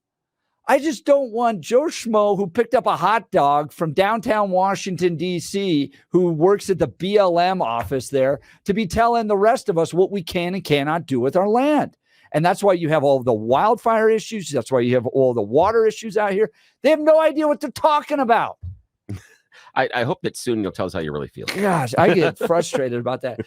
I can see it, and I appreciate what John was saying about the idea of, or Mr. Jenkins, the idea about letting the market take control. When I asked him what the liberals miss, and I think he absolutely nailed that one on the head, to not understand some of the market functions and some of the problems that I have with the overreach in environmental policies has to deal with private land. I think there can be some guidelines, but the people that own that land should be allowed to develop it, get the natural resources, and make money, because it's their land. So, and there's a balance that takes place in county. So look, I've been on the other side of that fight when developers have come into Elbert County and built high density multifamily. And There you're you like, go. dude, We're like a rural county. Don't turn us into Douglas County. I just left that. That's an interesting And people are like, juxtaposition. conservatives are like, it's their property rights. They can do with it whatever they want. And I'm like, well, we also get to have a voice. There's a give and take. But if the only voice is coming from Washington, D.C., I don't like that. Okay, now what about wolves? Yeah, let's get to Jennifer. Yeah. Jennifer in Denver. She wanted to talk about wolves. Yeah, what about Here's the wolves? my perspective on wolves. People from Boulder should not be deciding whether people in Routt County can have wolves or not. Yeah. All right. The thing is, I'm very, very pro wolf. I'm also very pro cougar because that's the only way that some of my friends pick dates. Just saying. You calling your wife a cougar? No, I'm saying some of my friends. I'm saying other friends. No, other friends. Yeah. She's stuck with me. And I'm sorry, dear. I apologize every day. Jennifer, Denver, you're on the Jeff and Bill Show, News Talk 710 KNUS. Good morning. Good morning. You guys just threw a whole bunch of topics at me I could talk about, but let's talk about the wolves. Yeah. We could talk about, Jeff, it's going to be very difficult to pry public lands out of the Fed's hands, especially you're going to have difficulty getting local support because of payment in lieu of taxes payments. That's money that the federal government pays counties because those counties cannot tax their public lands. That's a whole nother topic. Wolves, ballot box biology. Yeah, it goes beyond Boulder deciding what goes on the western slope. First of all, Bill, you talked about wolf reintroduction at Yellowstone being highly successful. I would say it has been successful, but there have been some limitations on that success. And other than that, I would make the point that the western slope is not Yellowstone. Yeah, you have a more populated area that is dependent on ranching. This has put ranchers at such a disadvantage. They already have marginal profit margins, right? These very slim profit margins. Additionally, these animal rights extremists are not taking into account the mental toll it takes on those ranchers. You know, they are so against killing young animals and killing animals in general. Can you imagine that rancher going out and finding its calf ripped to death by a wolf? Think about that. Additionally, that rancher may not, you know, the law, I believe, gives ranchers up to $15,000 to replace an animal that's been taken, but it sounds like this rancher is only going to get market value on a calf. That does not account for the months of feeding that went into the mother and the breeding of that animal and the potential that animal had to gain weight and be a marketable animal. It's just, this is so unfair. The thing that's very concerning, there's another ballot initiative that's being circulated right now. It's Initiative 91, and it would ban wildcat hunting, such as mountain lions, bobcats, etc. I saw that. And it's being circulated for signatures right now. If it makes it onto the ballot, we'll see if Colorado learns from its mistakes. And what's concerning about that initiative is Colorado Parks and Wildlife has come out with a 2-page fact sheet that shows that how they manage mountain lions right now is completely appropriate. These extremists are talking about how mountain lion hunts are unfair because dogs chase mountain lions up trees, and so they're evoking this emotional response of who likes their cat being chased up a tree by a dog. But really, they do have big hunting, giant teethuses and claws too. They're very scary. Yeah, dog hunting actually allows the hunter to take a minute and make sure that the cat that they're hunting is appropriate for that take. In other words, CPW has a ratio of the amount of female mountain lions and male mountain lions, what is appropriate for that hunt. And by, trapping that animal in the tree, there is that pause where the hunter can decide whether that animal is appropriate. Now, Jennifer, I got a question for you because we're going to run out of time here in a second, but I've got a question for you. Okay, so I asked this a little bit to the president of the conservation group here a second ago. Okay, you're sitting in front of a bunch of liberals. They tell you that this is great, that the wolves are beneficial for the ecosystem. What do you tell them about the rancher? How do you make the case and show them the impact and the negativity on the rancher? What are your best couple of arguments to push back on that? Well, first, financially, I don't think that the compensation that is being given to ranchers is going to be sufficient for that operation. It is also a drain on our state budget. Secondly, they are not taking into account the other factors in that cattle operation. Birth weights go down, reproduction rates go down, because the cattle are, cattle respond. They have intrinsic instincts, and they're going to respond to a threat. Additionally, the mental toll that it takes on that rancher that has to go out, protect his land all night. People don't understand the lifestyle. We're not talking a 9-to-5 job. We're talking 24/7. Jennifer from Denver, I appreciate the call. Thanks so much. We're up against a break here. Men, you've heard a lot about how treating low testosterone can improve your sleep, your workouts, your energy levels, and more. But I want to talk to you about your love drive, because low testosterone can have a significant impact on your desire for intimacy. And if you're in a relationship or wanting to be in a relationship, a low love drive can be a real problem. There's good news. Go to RockyMountainMen'sClinic.com and take the low T quiz on their website. It's a simple 10-question quiz with yes or no answers. It takes 2 minutes. Then schedule a consult with Rocky Mountain Men's Clinic. A Colorado licensed medical provider will review your results with you and discuss your options. Cost of the appointment is only $99, which includes a medical consult, a T and PSA test. And if you sign up for testosterone treatment the day of your appointment, your visit is free. Rocky Mountain Men's Clinic has served the Front Range of Colorado for nearly a decade and successfully treated tens of thousands of men. Call them today at 720-440-7900. That's 720-440-7900, or visit RockyMountainMen'sClinic.com. That's RockyMountainMen'sClinic.com. 9 o'clock hour, John Fabricatori is joining us, candidate for CD6. This is the Jeff and Bill Show. News Talk 710, KNUS.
All right. And the 9 o'clock hour. 9 o'clock hour, we're going to have John Fabricatore joining us. You listen to the Jeff and Bill Show. News Talk 710, KNUS. The 710 5-day forecast, a high wind watch Saturday morning through Sunday morning. Partly cloudy today, windy and warm. We're going to be well into the 70s. South winds today, 15 to 30 gusts to 45 miles an hour. Windy tonight, a low near 40. Areas of rain and snow showers Saturday morning. Colder, 40s and 50s, then very, very windy. Saturday afternoon, Saturday night into Sunday, windy, colder through that whole period with showers possible. I'm meteorologist Don Day, 710 KNUS.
Good morning, Denver. You tuned in to the Jeff and Bill Show, 710 KNUS. It's 9 a.m. on this Friday, April 5th, opening day for the Rockies. It's going to be a fun day downtown. It's always fun on opening day. One more hour closer to beer. Aha! That's a good day. I'm your co-host, Jeff Hunt, along with Bill Thorpe, bringing you the freshest insights, hottest takes from the right, left, center, and crazy. And you should thank God you woke up in a great city. Denver's a great, it's got its problems, but it's a It's a much better city than some of the other ones out there. We're working on them with your help. That's right. It's not easy. Gearing up for a whole nother hour of engaging discussions. Jeff, read the script right. Critical analysis and your calls, because this is where Denver's voice is heard loud and clear. So grab your coffee, Denver. Let's dive into the issues that matter most to you right here, right now. We're going to get to John Fabricatore. Yes, I'd like to buy a vowel, right? Please. And then I'll spin the wheel, Pat. It goes by John Fab. John Fabricatore is going to join us. He's running for Congressional District 6 here in Colorado against Jason Crow. Yeah.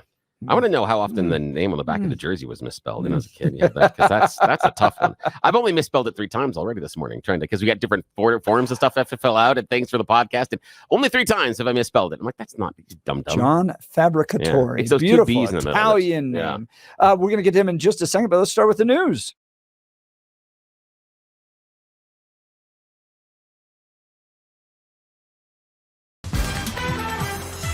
At this hour in London, I'm Stuart Smith, and here are the top stories we're following.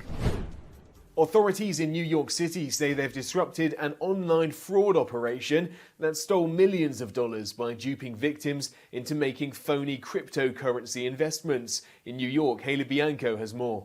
Brooklyn District Attorney Eric Gonzalez said Thursday that his office seized 21 web domains being used by scammers in so-called pig butchering schemes.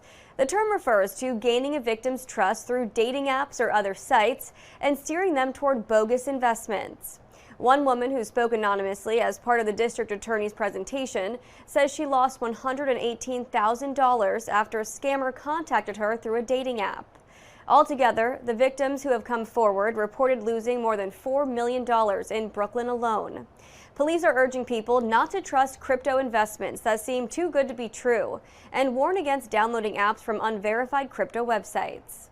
A bull elephant has killed an elderly American tourist in Zambia while she was on safari. It happened in Kafue National Park when 6 guests and a guide were on a game drive. The tour operator says 4 others were injured when the aggressive elephant charged the vehicle they were in, which was blocked by the terrain.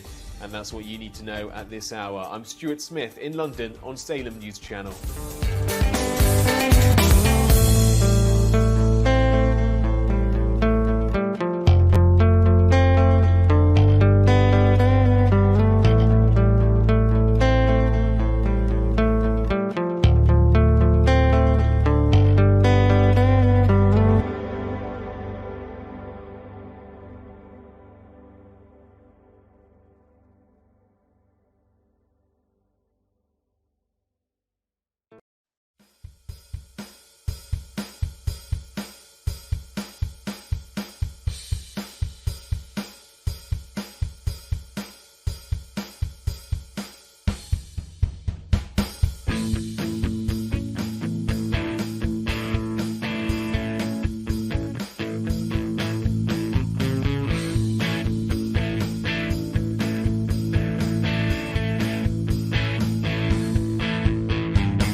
Bill, you've got to see these pictures, man. What pictures? John? Not of me, are they? That's not No. good. Okay, good. You Okay, would okay. only dream to look this good. Yes, I'm Me sure. too. Yeah. John Fabricatore's in studio with us, and I'm looking at his website. These MMA battle pictures. Oh, good. I thought you were going to say This something. guy is a beast. I thought you I've were come gonna up with say another OnlyFans there, and that was solution, a whole new solution for Yeah. our border problems. Hey, We what? just put him down there. And that's what it should be. It should be we go back to the Thunderdome with Mad Max, and so John stands there, and then you've got Tina Turner outside. Well, she's not there more, but stand outside and go, 2 men enter, 1 man leave. Who wants to be an American? And then you see what we can do. I like this. So we can make money on this. John Fabricatore is running for Congressional District 6. He's a retired member of the Senior Executive Service and former field office director for U.S. Immigration and Custom Enforcement. Enforcement and removal operations. Oh my gosh, this guy's bio is huge. The jurisdiction John oversaw included Colorado and Wyoming, covering 200,000 square miles and more than 200 federal employees. John began his career of service by joining the United States Air Force. During his 4 years of service in the Air Force, John served as security police and security forces member. And then he's just built.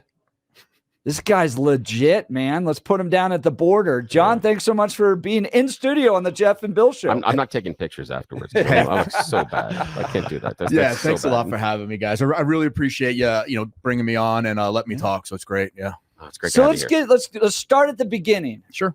Where were you born? Who are you? What did you do? We read a little bit of your bio, and then let's get to why in the world are you running against Jason Crow? Yeah, so I was born in New York. I'm a New York kid. Was born in Queens. Grew up on Long Island, and then joined the Air Force in 1991.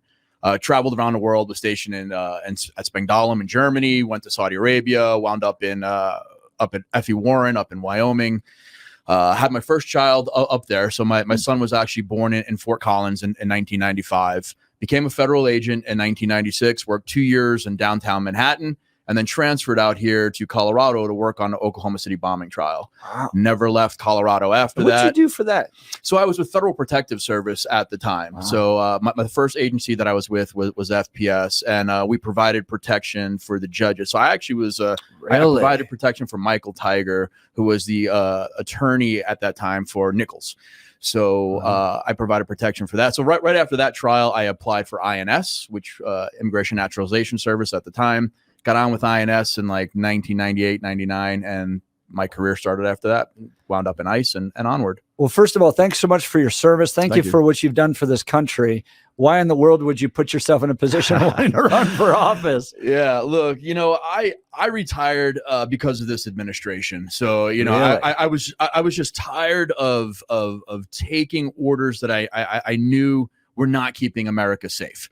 Wow. So, they had brought me up to DC to work on the Afghanistan withdrawal. I went up there. It was a huge debacle. I didn't like what was going on. I came back to the office. I'm like, I just can't work for this administration anymore. I can't tell my officers to go down to the border and just wave people in and then come back here and we've got this problem where we're letting in people that are causing problems in the United States. So I had 30 years in. I called it a day. I went home and I got pissed off at myself. I'm like, I've been fighting for America since I'm 18 years old. Yeah. I just can't be retired, kick my feet up, go hunting and fishing, and say I'm done. Wow. And I jumped on with Steve Monahan to help him, in his battle when he was running for Congress. And it just kind of put back into me that, John, your fight's not over. You got to get back in the fight, go back out there, do this. So, unfortunately, Steve didn't win against Crow. And I made the decision this year that I was going to jump in the fight and continue working for America. I appreciate you being willing to jump in. It's not an easy district, right? Not, no. So this is one that he's won by, double-digit percentages the last two terms. So what do you do differently that the other Republicans weren't able to do? Yeah, I got in very early. So, I said I was going to run in October. So jumped in the race in October, started raising money, started getting myself out there, doing a lot of public speaking. A lot of people asked me to come and speak about the border, about immigration. I've testified in front of Congress this last July. So just getting my name out there overall is a big thing. I think I have a broader internet people can go and Google me and they'll find a lot of stuff about me. The other candidates didn't really have a lot about that. So for me, it's about really getting out there and hitting the unaffiliated, the unregistered voters, getting out there, being able to speak to Democrats. Most Republicans that speak to me, they like what I talk about, but it's really being able to get out in front of everybody else and really explain to them what I'm for, what I'm about, and what I'm going to do for America when I get to Congress. And I think that's the way that we attack this. We just don't look at talking to the Republicans out there. Hopefully they're going to vote for me. It's really about me getting out there and getting to that 38% of the unaffiliated, unregistered voters. So where are they? What do you do? How do you connect with them? You just gotta be comfortable about being uncomfortable, about going into places that normally we don't go to. Like I'll attend an event on Colfax. That's a Democrat event. I went to one a couple of weeks ago. Last night I went to a bipartisan event downtown. It's about getting out there and putting yourself in a position where people aren't going to like you when you tell them that you have an R next to your name, but getting into a conversation with them. I mean, I think we've lost the ability to just get out there and talk to people. We think, oh, he's an R, he's a D, I don't agree with him. No, let's have a conversation, and maybe you'll realize that you do agree with me on certain points. I might agree with you on a couple of different points. Let's get to that middle ground and actually have a debate without saying, I hate you because of this, or, I dislike this, because you feel this way. No, let's have a real conversation like real people used to have, and maybe you'll find that I'm the guy that you would vote for. Talking with John Fabricatori. Just call me Fab. I'm going to get it. Fabricatori. He's running for CD6. John, besides just putting you on the border to stop illegal immigration, what's the actual plan? Here's the big thing with me. I hate when people say that immigration law is broken, because it's not broken. It's just not, we're not using the law. The way that the law is written, we're just ignoring what's actually on the books. If we went in and actually look at the Immigration Nationality Act, there's plenty of law there that could protect us and keep our borders secure. But this president especially has just decided that he's not going to look at the Immigration Nationality Act, and he's just going to let people come into this country. So number one, we have to look at the law and say that we're going to enforce the law. So enforcement is number one automatically. The laws that are on the books, we are going to enforce them. The second thing that we have to do is make sure that we are not magnetizing illegal immigration. I really do believe that the way that these sanctuary cities are formed and what they're doing actually magnetizes illegal aliens to be coming into the country and wanting to wind up in those districts because they're going to get money. They're not going to get deported because the police aren't going to report their status to ICE. So it magnetizes illegal immigration. We need to have deterrence in that people come here and then they don't get all these benefits and they get reported to ICE. They won't want to be here if it's harder for them to be here. So many sanctuary cities have made it easy for them to be here that they just keep coming in. I mean, they really believe that once they cross the border, it's free for them. They're not going to get deported. And, we have to really look at that, and we have to put deterrence in place. How concerned are you about a mass casualty attack taking place? It's something that keeps me awake at night every single night. I mean, I know what's coming over the border, that there are very, very bad people coming over the border. Absolutely. So I was in charge of intel for many years in the Denver field office. I know what has gone on, what has come in. I mean, just recently we had a Al-Shabaab terrorist from I believe he was from Somalia, came over. He was in the United States for 1 year. We let him cross the border, allowed him to come in before that intel information hit the wire and said, hey, this guy entered a year ago. This guy wandered the United States for a year before ICE finally caught up with him in Minnesota for 1 year. And he was a bomb maker for Al-Shabaab. So, we have this happening a lot. We've had a lot of terrorists, suspected terrorists, cross the border, especially last fiscal year. The number's larger than it's ever been.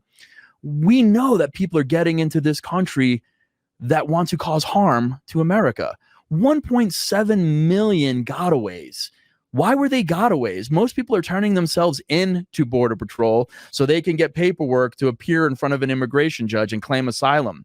When you're a gotaway, you're a gotaway for a reason. You're a gotaway either because you have a criminal history background or you're on some kind of intel list. John Fabricatori, he's running for Congressional District 6.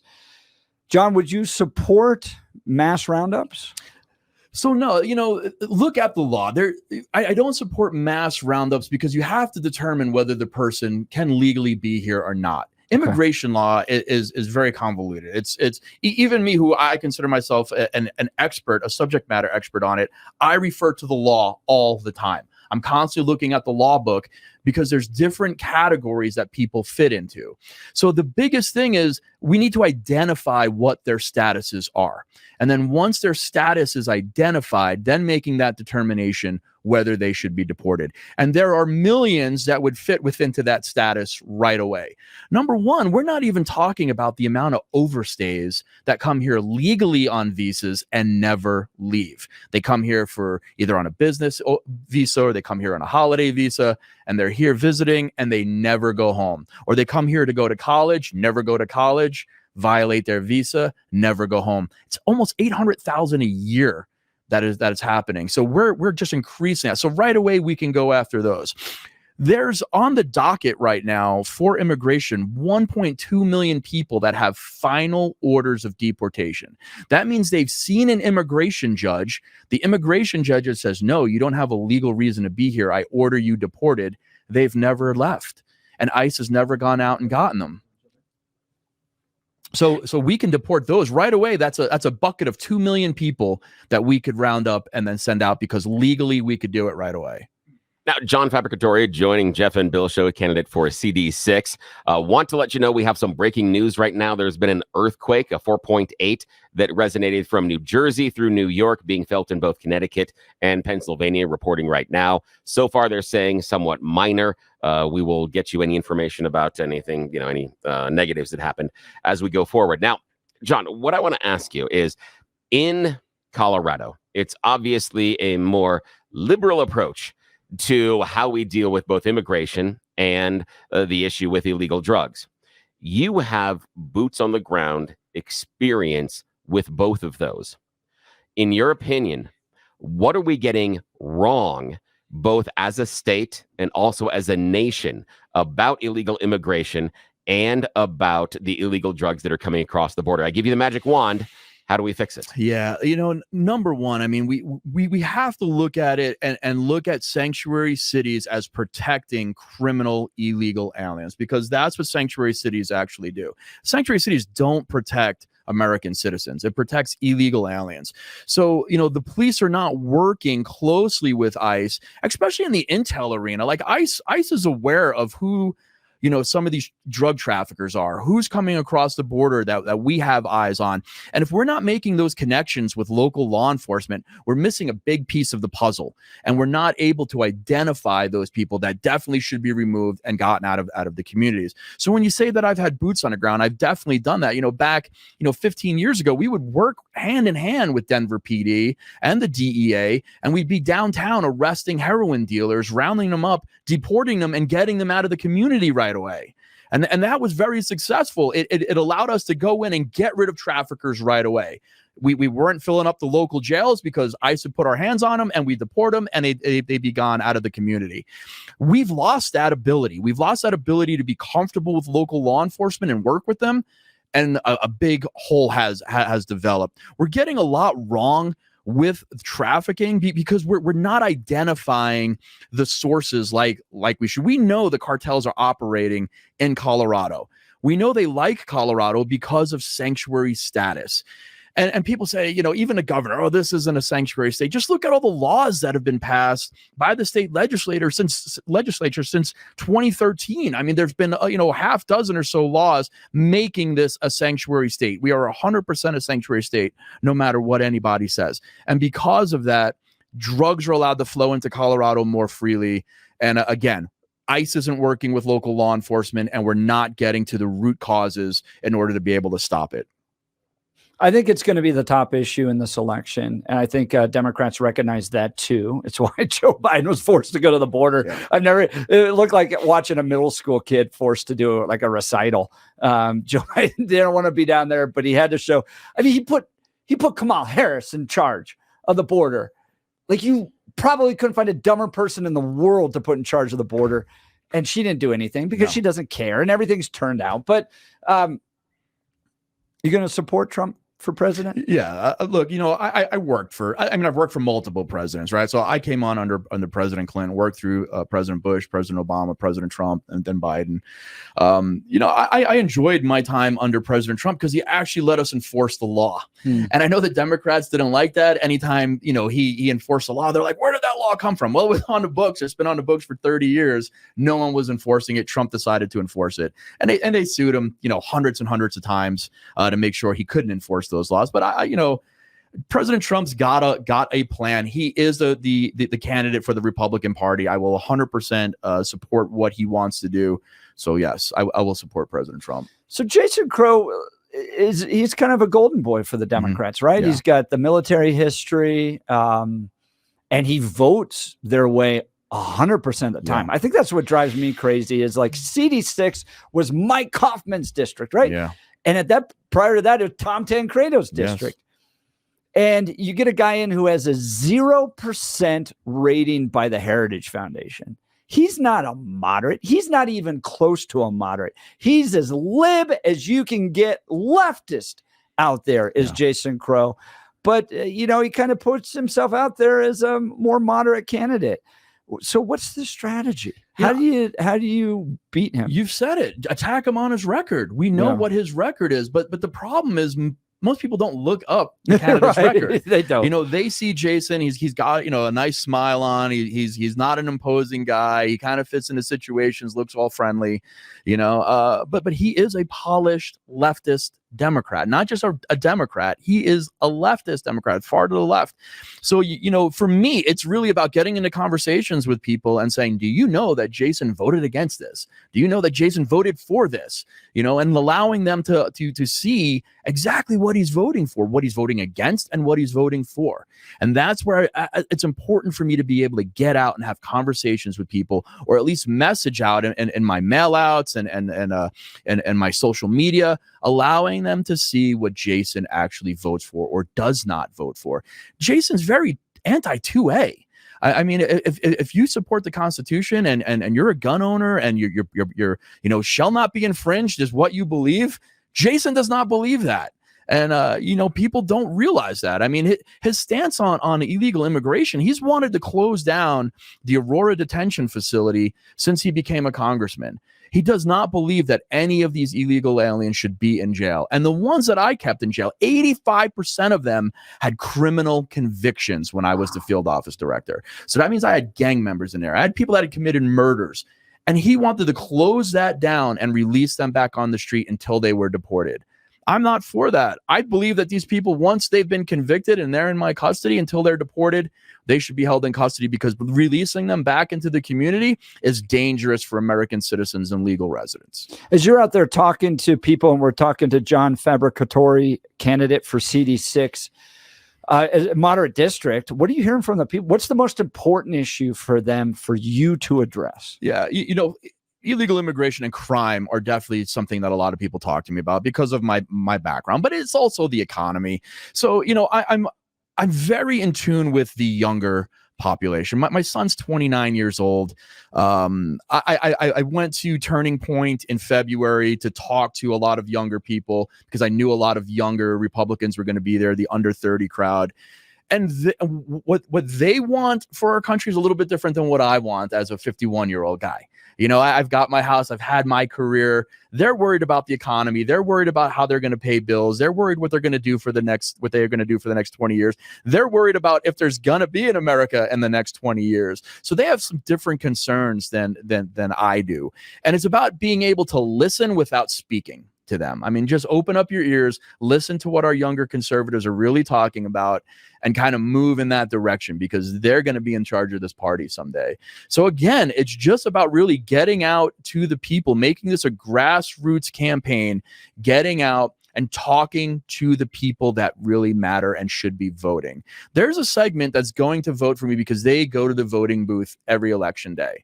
I've got to hit the people that don't vote, that they're registered to vote, or maybe they're not registered and we get them registered to vote, but get them into the voting booth, affect them, talk to them, see what their concerns are, and then get them to vote in November.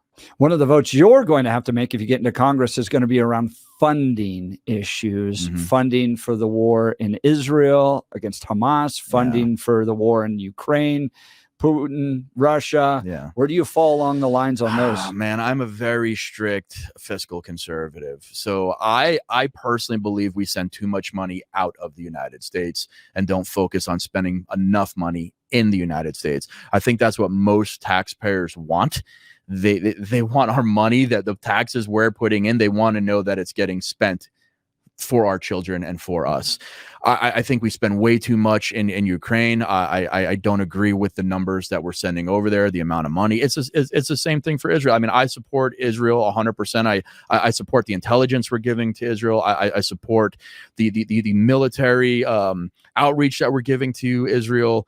But we really do need to look at the amount of money that we send outside of the United States. I mean, just in this last funding bill, there was $380 billion that they were sending to secure the borders in Lebanon and Oman and Jordan.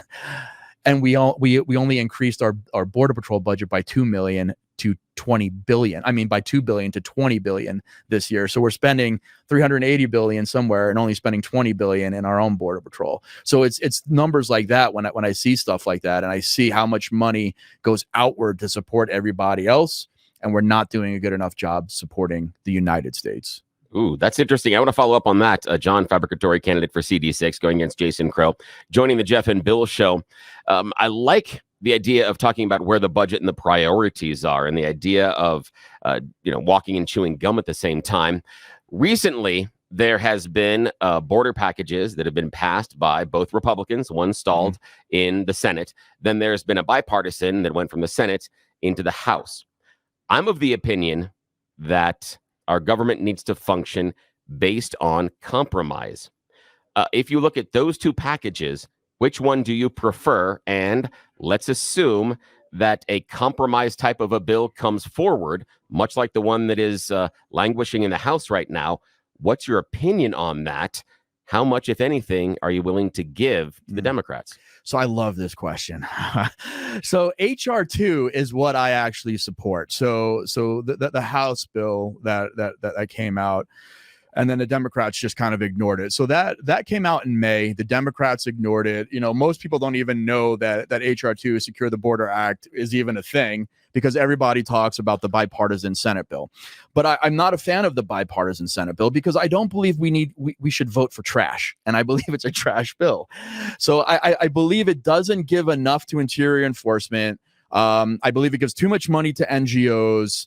It gives too much money to processing. It doesn't increase the detention number inside the United States, where HR 2 does that. So for me, if you're talking about compromise, yes, there needs to be some compromise, but the compromise for me needs to be that everything needs to go into enforcement, and we need to give less to the NGOs and the processing and the things that are making America less safe. I would compromise on more of the enforcement side and less on giving more and more money to NGOs that are just getting rich off of that money and not really doing much to, secure America. Interesting. Talking with John Fabricatore. He's a candidate for CD6. Give us a call if you'd like to chat with him. 303-696-1971. 303-696-1971. You okay to take some questions? People call? Perfect. So call in or text. We got one here that they sure hope you debate Jason Crow. I'd like to see that too. Look, we all want a kinder, gentler way to experience wellness and to overcome pain. I'm thriving and fighting back my workout soreness with UltraCur. UltraCur is a patented non-prescription natural capsule that works fast. Surveys show that 50% of people using UltraCur find relief within 48 hours, and half of those within 2 hours. Experience UltraCur for free. Go to any Denver Metro Natural Grocers and ask for the health coach or the vitamin manager for your free 3-day trial of UltraCur. UltraCur is fueled by patented technology to give you the true edge to support your peak wellness, energy, and active lifestyle. If you've tried everything without much success, even other natural curcumin products, you owe it to yourself to try UltraCur today. UltraCur gives you unique control over your daily wellness. It's gentle on your stomach, and it's a natural antioxidant. Get curious, Denver. Head to the Natural Grocers and grab your free 3-day UltraCur trial, no strings attached. Wondering about the research? Get the lowdown at getultranow.com. That's getultranow.com. We'll be right back. We're continuing the conversation with John Fabricatore, candidate for CD6. You're listening to The Jeff and Bill Show. News Talk 710, KNUS. At this hour in London, I'm Stuart Smith, and here are the top stories we're following. Authorities in New York City say they've disrupted an online fraud operation that stole millions of dollars by duping victims into making phony cryptocurrency investments. In New York, Haley Bianco has more. Brooklyn District Attorney Eric Gonzalez said Thursday that his office seized 21 web domains being used by scammers in so-called pig butchering schemes. The term refers to gaining a victim's trust through dating apps or other sites and steering them toward bogus investments. One woman who spoke anonymously as part of the district attorney's presentation says she lost $118,000 after a scammer contacted her through a dating app. Altogether, the victims who have come forward reported losing more than $4 million in Brooklyn alone. Police are urging people not to trust crypto investments that seem too good to be true and warn against downloading apps from unverified crypto websites. A bull elephant has killed an elderly American tourist in Zambia while she was on safari. It happened in Kafue National Park when 6 guests and a guide were on a game drive. The tour operator says 4 others were injured when the aggressive elephant charged the vehicle they were in, which was blocked by the terrain. And that's what you need to know at this hour. I'm Stuart Smith in London on Salem News Channel.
It's Friday in the Mile High City, opening day for the Rockies downtown. I hope you get downtown and enjoy this nice weather. 75 degrees, just windy. Gorgeous. So it'll be fun to watch those baseballs flying around. Isn't it nice that our guest in studio, John Fabricatore, who's running for CD6, decided to go full Britney Spears, crazy Spears, and shave his head? That's what I'm assuming because of the music. I'm assuming that's the reason he did it. Just, not because he's losing the hair. He's a Britney fan. That's the story I'm going to tell everybody. John is a retired member of the Senior Executive Service and former field office director for U.S. Immigration and Customs Enforcement and the Enforcement Removal Operations. This is a serious dude. If you look at the pictures, if you go to his website, johnfabricatoreforcongress.com, he was an MMA fighter. Dude, so the Lord did not give me any type of body to be able to handle that. Wait, do you remember Mike Tyson's Punch Out? Oh, yeah. Glass jaw Joe? Yeah. Oh, yeah. Glass jaw Jeff. One punch and the jaw would literally probably separate. And I'd spend the next 6 years of my life recovering from that. So you were an MMA fighter. Tell us what that was like, man. Yeah. So, I had 8 fights in MMA, mostly local fights. I did fight one time in Atlanta. I was the 2002 Denver light heavyweight tough man champion back when Tough Man used to be on FX TV. So I won that tough man championship back in 2002 here in Denver. Look, I really got into fighting as a way to control fear and adrenaline. Huh. So, for me, for anyone who's ever been into, this kind of thing, I've been wrestling since I'm 8 years old. Like I've always been in kind of like combative sports. But, there's this thing in law enforcement, in the military, when you're in high threat, high risk situations, you get that adrenaline dump, you have that fear response. And there's nothing in the world that you can really train on a regular basis to kind of fight those things, those natural things that happen to your body, except for combative sports. So I really started getting into the boxing and the MMA really as a way to find a way to control those body responses in me, to control that fear response, control that adrenaline response, be able to control how I breathe and how I enter a very stressful situation. And the best way to do that is to get locked in a cage with another human being and have the bell sound and know that you're about to get into a fist fight. And what was your record? 8 fights? I had 8 fights. I was 3-1-1. So I had 3 wins, 3 losses, 1 no contest because I kicked a guy when he had fallen to both knees, and then draw.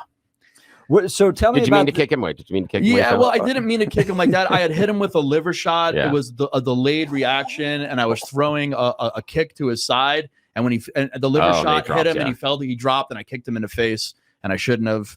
And wow. Shouldn't have is maybe. So what's the difference? What's the difference in winning and losing? Like the feeling. I mean, I've lost. I've been a campaign strategist, and I've lost campaigns, and like getting up off the mat, figuratively. The morning after you've lost a campaign is tough. But the high of having a client win is super amazing as well. So tell me what you go through emotionally. With emotionally, and you'll see this with a lot of fighters, in the UFC and a lot of the big organizations. You'll see some people come to tears after, just the emotional response, because you put so much into training and getting ready for that situation. And then you do something stupid and you lose right away. And that just replays in your head. I mean, some of the fights I've lost, I've gone home and I've just replayed it over and over and over in my head. Like, I should have done this. I should have done this. Yeah. But you didn't, John. You didn't. The game plan didn't come together. You went in there, you didn't do what you were supposed to do. You got submitted. It happened. So in a way, combat sports like this, it really allows you to kind of internally look at yourself, kind of compartmentalize things. And it just has really helped me with my life. Like, I still do Brazilian Jiu-Jitsu. I'm a brown belt in Brazilian Jiu-Jitsu. I teach our female class on Saturdays. I'm an assistant coach at 6 o'clock in the morning. I go and I teach Brazilian Jiu-Jitsu as an assistant coach. So, it's, for me, it's a big part of my life. It's a stress relief, but it still allows me to feel those stressors and deal with it. And I think that's going to help me even in this campaign. Like it's very easy for me to walk into a room full of people that I don't know. And I don't get nervous about things like that, just because I have this innate comfortability with myself. And I really believe that's from being in a law enforcement environment, from being in the military, and practicing combat sports. John Fabricatori is running for Congressional District 6. Jason Crow, a Ranger. Yep. We put you guys together. Who wins? I win automatically. Look, I have a lot of respect for Jason, and that being a Ranger is not easy. I will never hit on that guy on that. Like, you go through Ranger school, you made it through. It's huge. But Jason's been using that Ranger thing since he started, right? So now we need to start looking at his record, but if Jason and I were in a ring, even Jason knows I'm going to come out winning on that one. But, there's the clip that. Fighting words, Jason. I mean, if Jason wanted to do, a fundraising boxing match, I'd be totally into that. But yes, I love it. Let's go to Gary in Denver. Gary, you're on the Jeff and Bill show. News Talk 710 KNUS, in studio with us, John Fabricatori. Oh, hi. I had a couple questions for John. John, we all know that in every election there's a minimal amount of fraud. But do you think that the 2020 presidential elections there was so much fraud that it swayed the election to Biden? As a former law enforcement officer and an investigator, I believe in evidence, and I don't believe that there's been enough evidence to show that. Was there fraud? I'm seeing it. There's definitely been some stuff that had happened, but to really show that it swung all the way in one direction, it's very hard for me to say definitely, because I have not seen that amount of evidence to show me that it has. Now, with that being said, I totally believe we need to secure our elections better and do a better job at making everyone feel comfortable that our elections are being held fairly. And I think we've had problems with elections as far back as I can remember since I've been voting, hanging chads and everything else that we can look at, that we really need to start looking at our election process and making sure that we have fair and free elections and that people are comfortable with what happens at the end of that election cycle. Having IDs. I believe people should show an ID when they go and vote. I don't know why we don't do that, and it's something that I'm very much in favor of. But I can't say that the election was stolen because I haven't seen that amount of evidence to show that. All right, I can respect that, and I agree with that. And then my last question is, Donald Trump has been using a lot of fear mongering and implying that a lot of the fentanyl is coming over the border by individuals that are coming through the border. And we all know that 80 or 90% comes through the ports of entry. So what's your opinion on that topic? Well, I'm going to have to school you a little bit on that, because you're slightly wrong there. So when we look at what's coming through, yes, 80% of the fentanyl is being stopped at the ports of entry. That is the stat. Why is it being stopped at the port of entry? Because we have the most police officers, dogs, and technology to stop it at the port of entry. So the stat is people say it wrong all the time. And it's not just you, sir. It's been put out by the media and people keep repeating it. When we say that 80% comes through the ports, that's because that's what we catch coming through the ports of entry. We have no idea how much fentanyl comes around the ports of entry because we're not catching it. Though that 1.7 million gotaways, if you put a backpack on 100,000 of them, fill it with 20 pounds of fentanyl, how much fentanyl just came through the border? You have no idea how many people are going around the ports of entry and delivering fentanyl into the U.S. I do, because I've arrested many people and in an intel aspect asked them how they got the fentanyl into the United States, and they've replied that they came around the ports of entry. The other stat is that mostly United States citizens are bringing fentanyl into the country. Again, that's because that's who we catch at the ports of entry. And of course, the cartels are going to pay United States citizens to bring it in through a port of entry, because their likelihood of getting past an immigration inspector is much higher than sending an illegal alien through the port of entry to try to do that. So the statistic is off on that, and people constantly say it wrong. No, I thank you so much for explaining it. But so based on your experience, how much is coming from non-Americans across the border, approximately, based on your experience? Yeah, I believe the number is it's really hard to extrapolate because we have on video, we have on drone video, we have on border video. So the border is fully cambered. I mean, we can see a lot of stuff, and we see traffickers coming through, and we've stopped loads in the interior of the U.S. that have gotten through, and that we have no idea, how they've gotten through and how those drugs have gotten into those cars. Those cars didn't drive across the border. The drugs were put in those cars at a different location, and then those cars went further into the interior. So it's very hard to extrapolate that, but I would say it's probably over 50%. I believe a large amount gets snuck through the ports in large conveyances, but like I said, if you took 20,000 people and to put a backpack on them and put 20 pounds of fentanyl in that backpack, you've got hundreds of thousands of pounds of fentanyl coming across the border. And we all know it only takes a small amount of fentanyl to kill a bunch of people. So it is happening a lot. And unfortunately, we're not catching it. And we're not really able to say, to definitive measure how much is actually coming around the ports of entry. Talking with John Fabricatori. He's a candidate for CD6 in studio here. We're going to get to Chris in just a second. I want to say a word about my friends at Dan Caplis Law. Dan suggests that you should choose a lawyer who shares your values, because who you choose to represent you in an injury case says a lot about you to everyone involved in the case. Dan Caplis is the son of a police officer. Dan is also a former seminarian. Dan has dedicated the last 40 years of his life to helping people who are hurt in serious motor vehicle crashes. Dan is believed to be the only lawyer in Colorado history to win 5 straight multi-million-dollar verdicts in Colorado crash cases. Dan is also believed to have won the largest truck crash verdict in Colorado history. Dan Caplis Law is the official law firm partner of the Denver Nuggets and the Colorado Avalanche. Dan Caplis Law is a serious firm for serious cases. Dan accepts righteous injury cases on a percentage fee basis so that he can represent good people from all walks of life without regard to ability to pay. If you need Dan's help, give him a call, 303-770-5551. That's 303-770-5551, or hit dancaplisLaw.com. That's Dan, CAPLIS Law.com. Chris, you're going to be up next. You're listening to The Jeff and Bill Show. News Talk 710, KNUS.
All right, this is Jeff and Bill. Studio with us is John Fabricatore. He's a candidate for CD6. Let's go to Chris.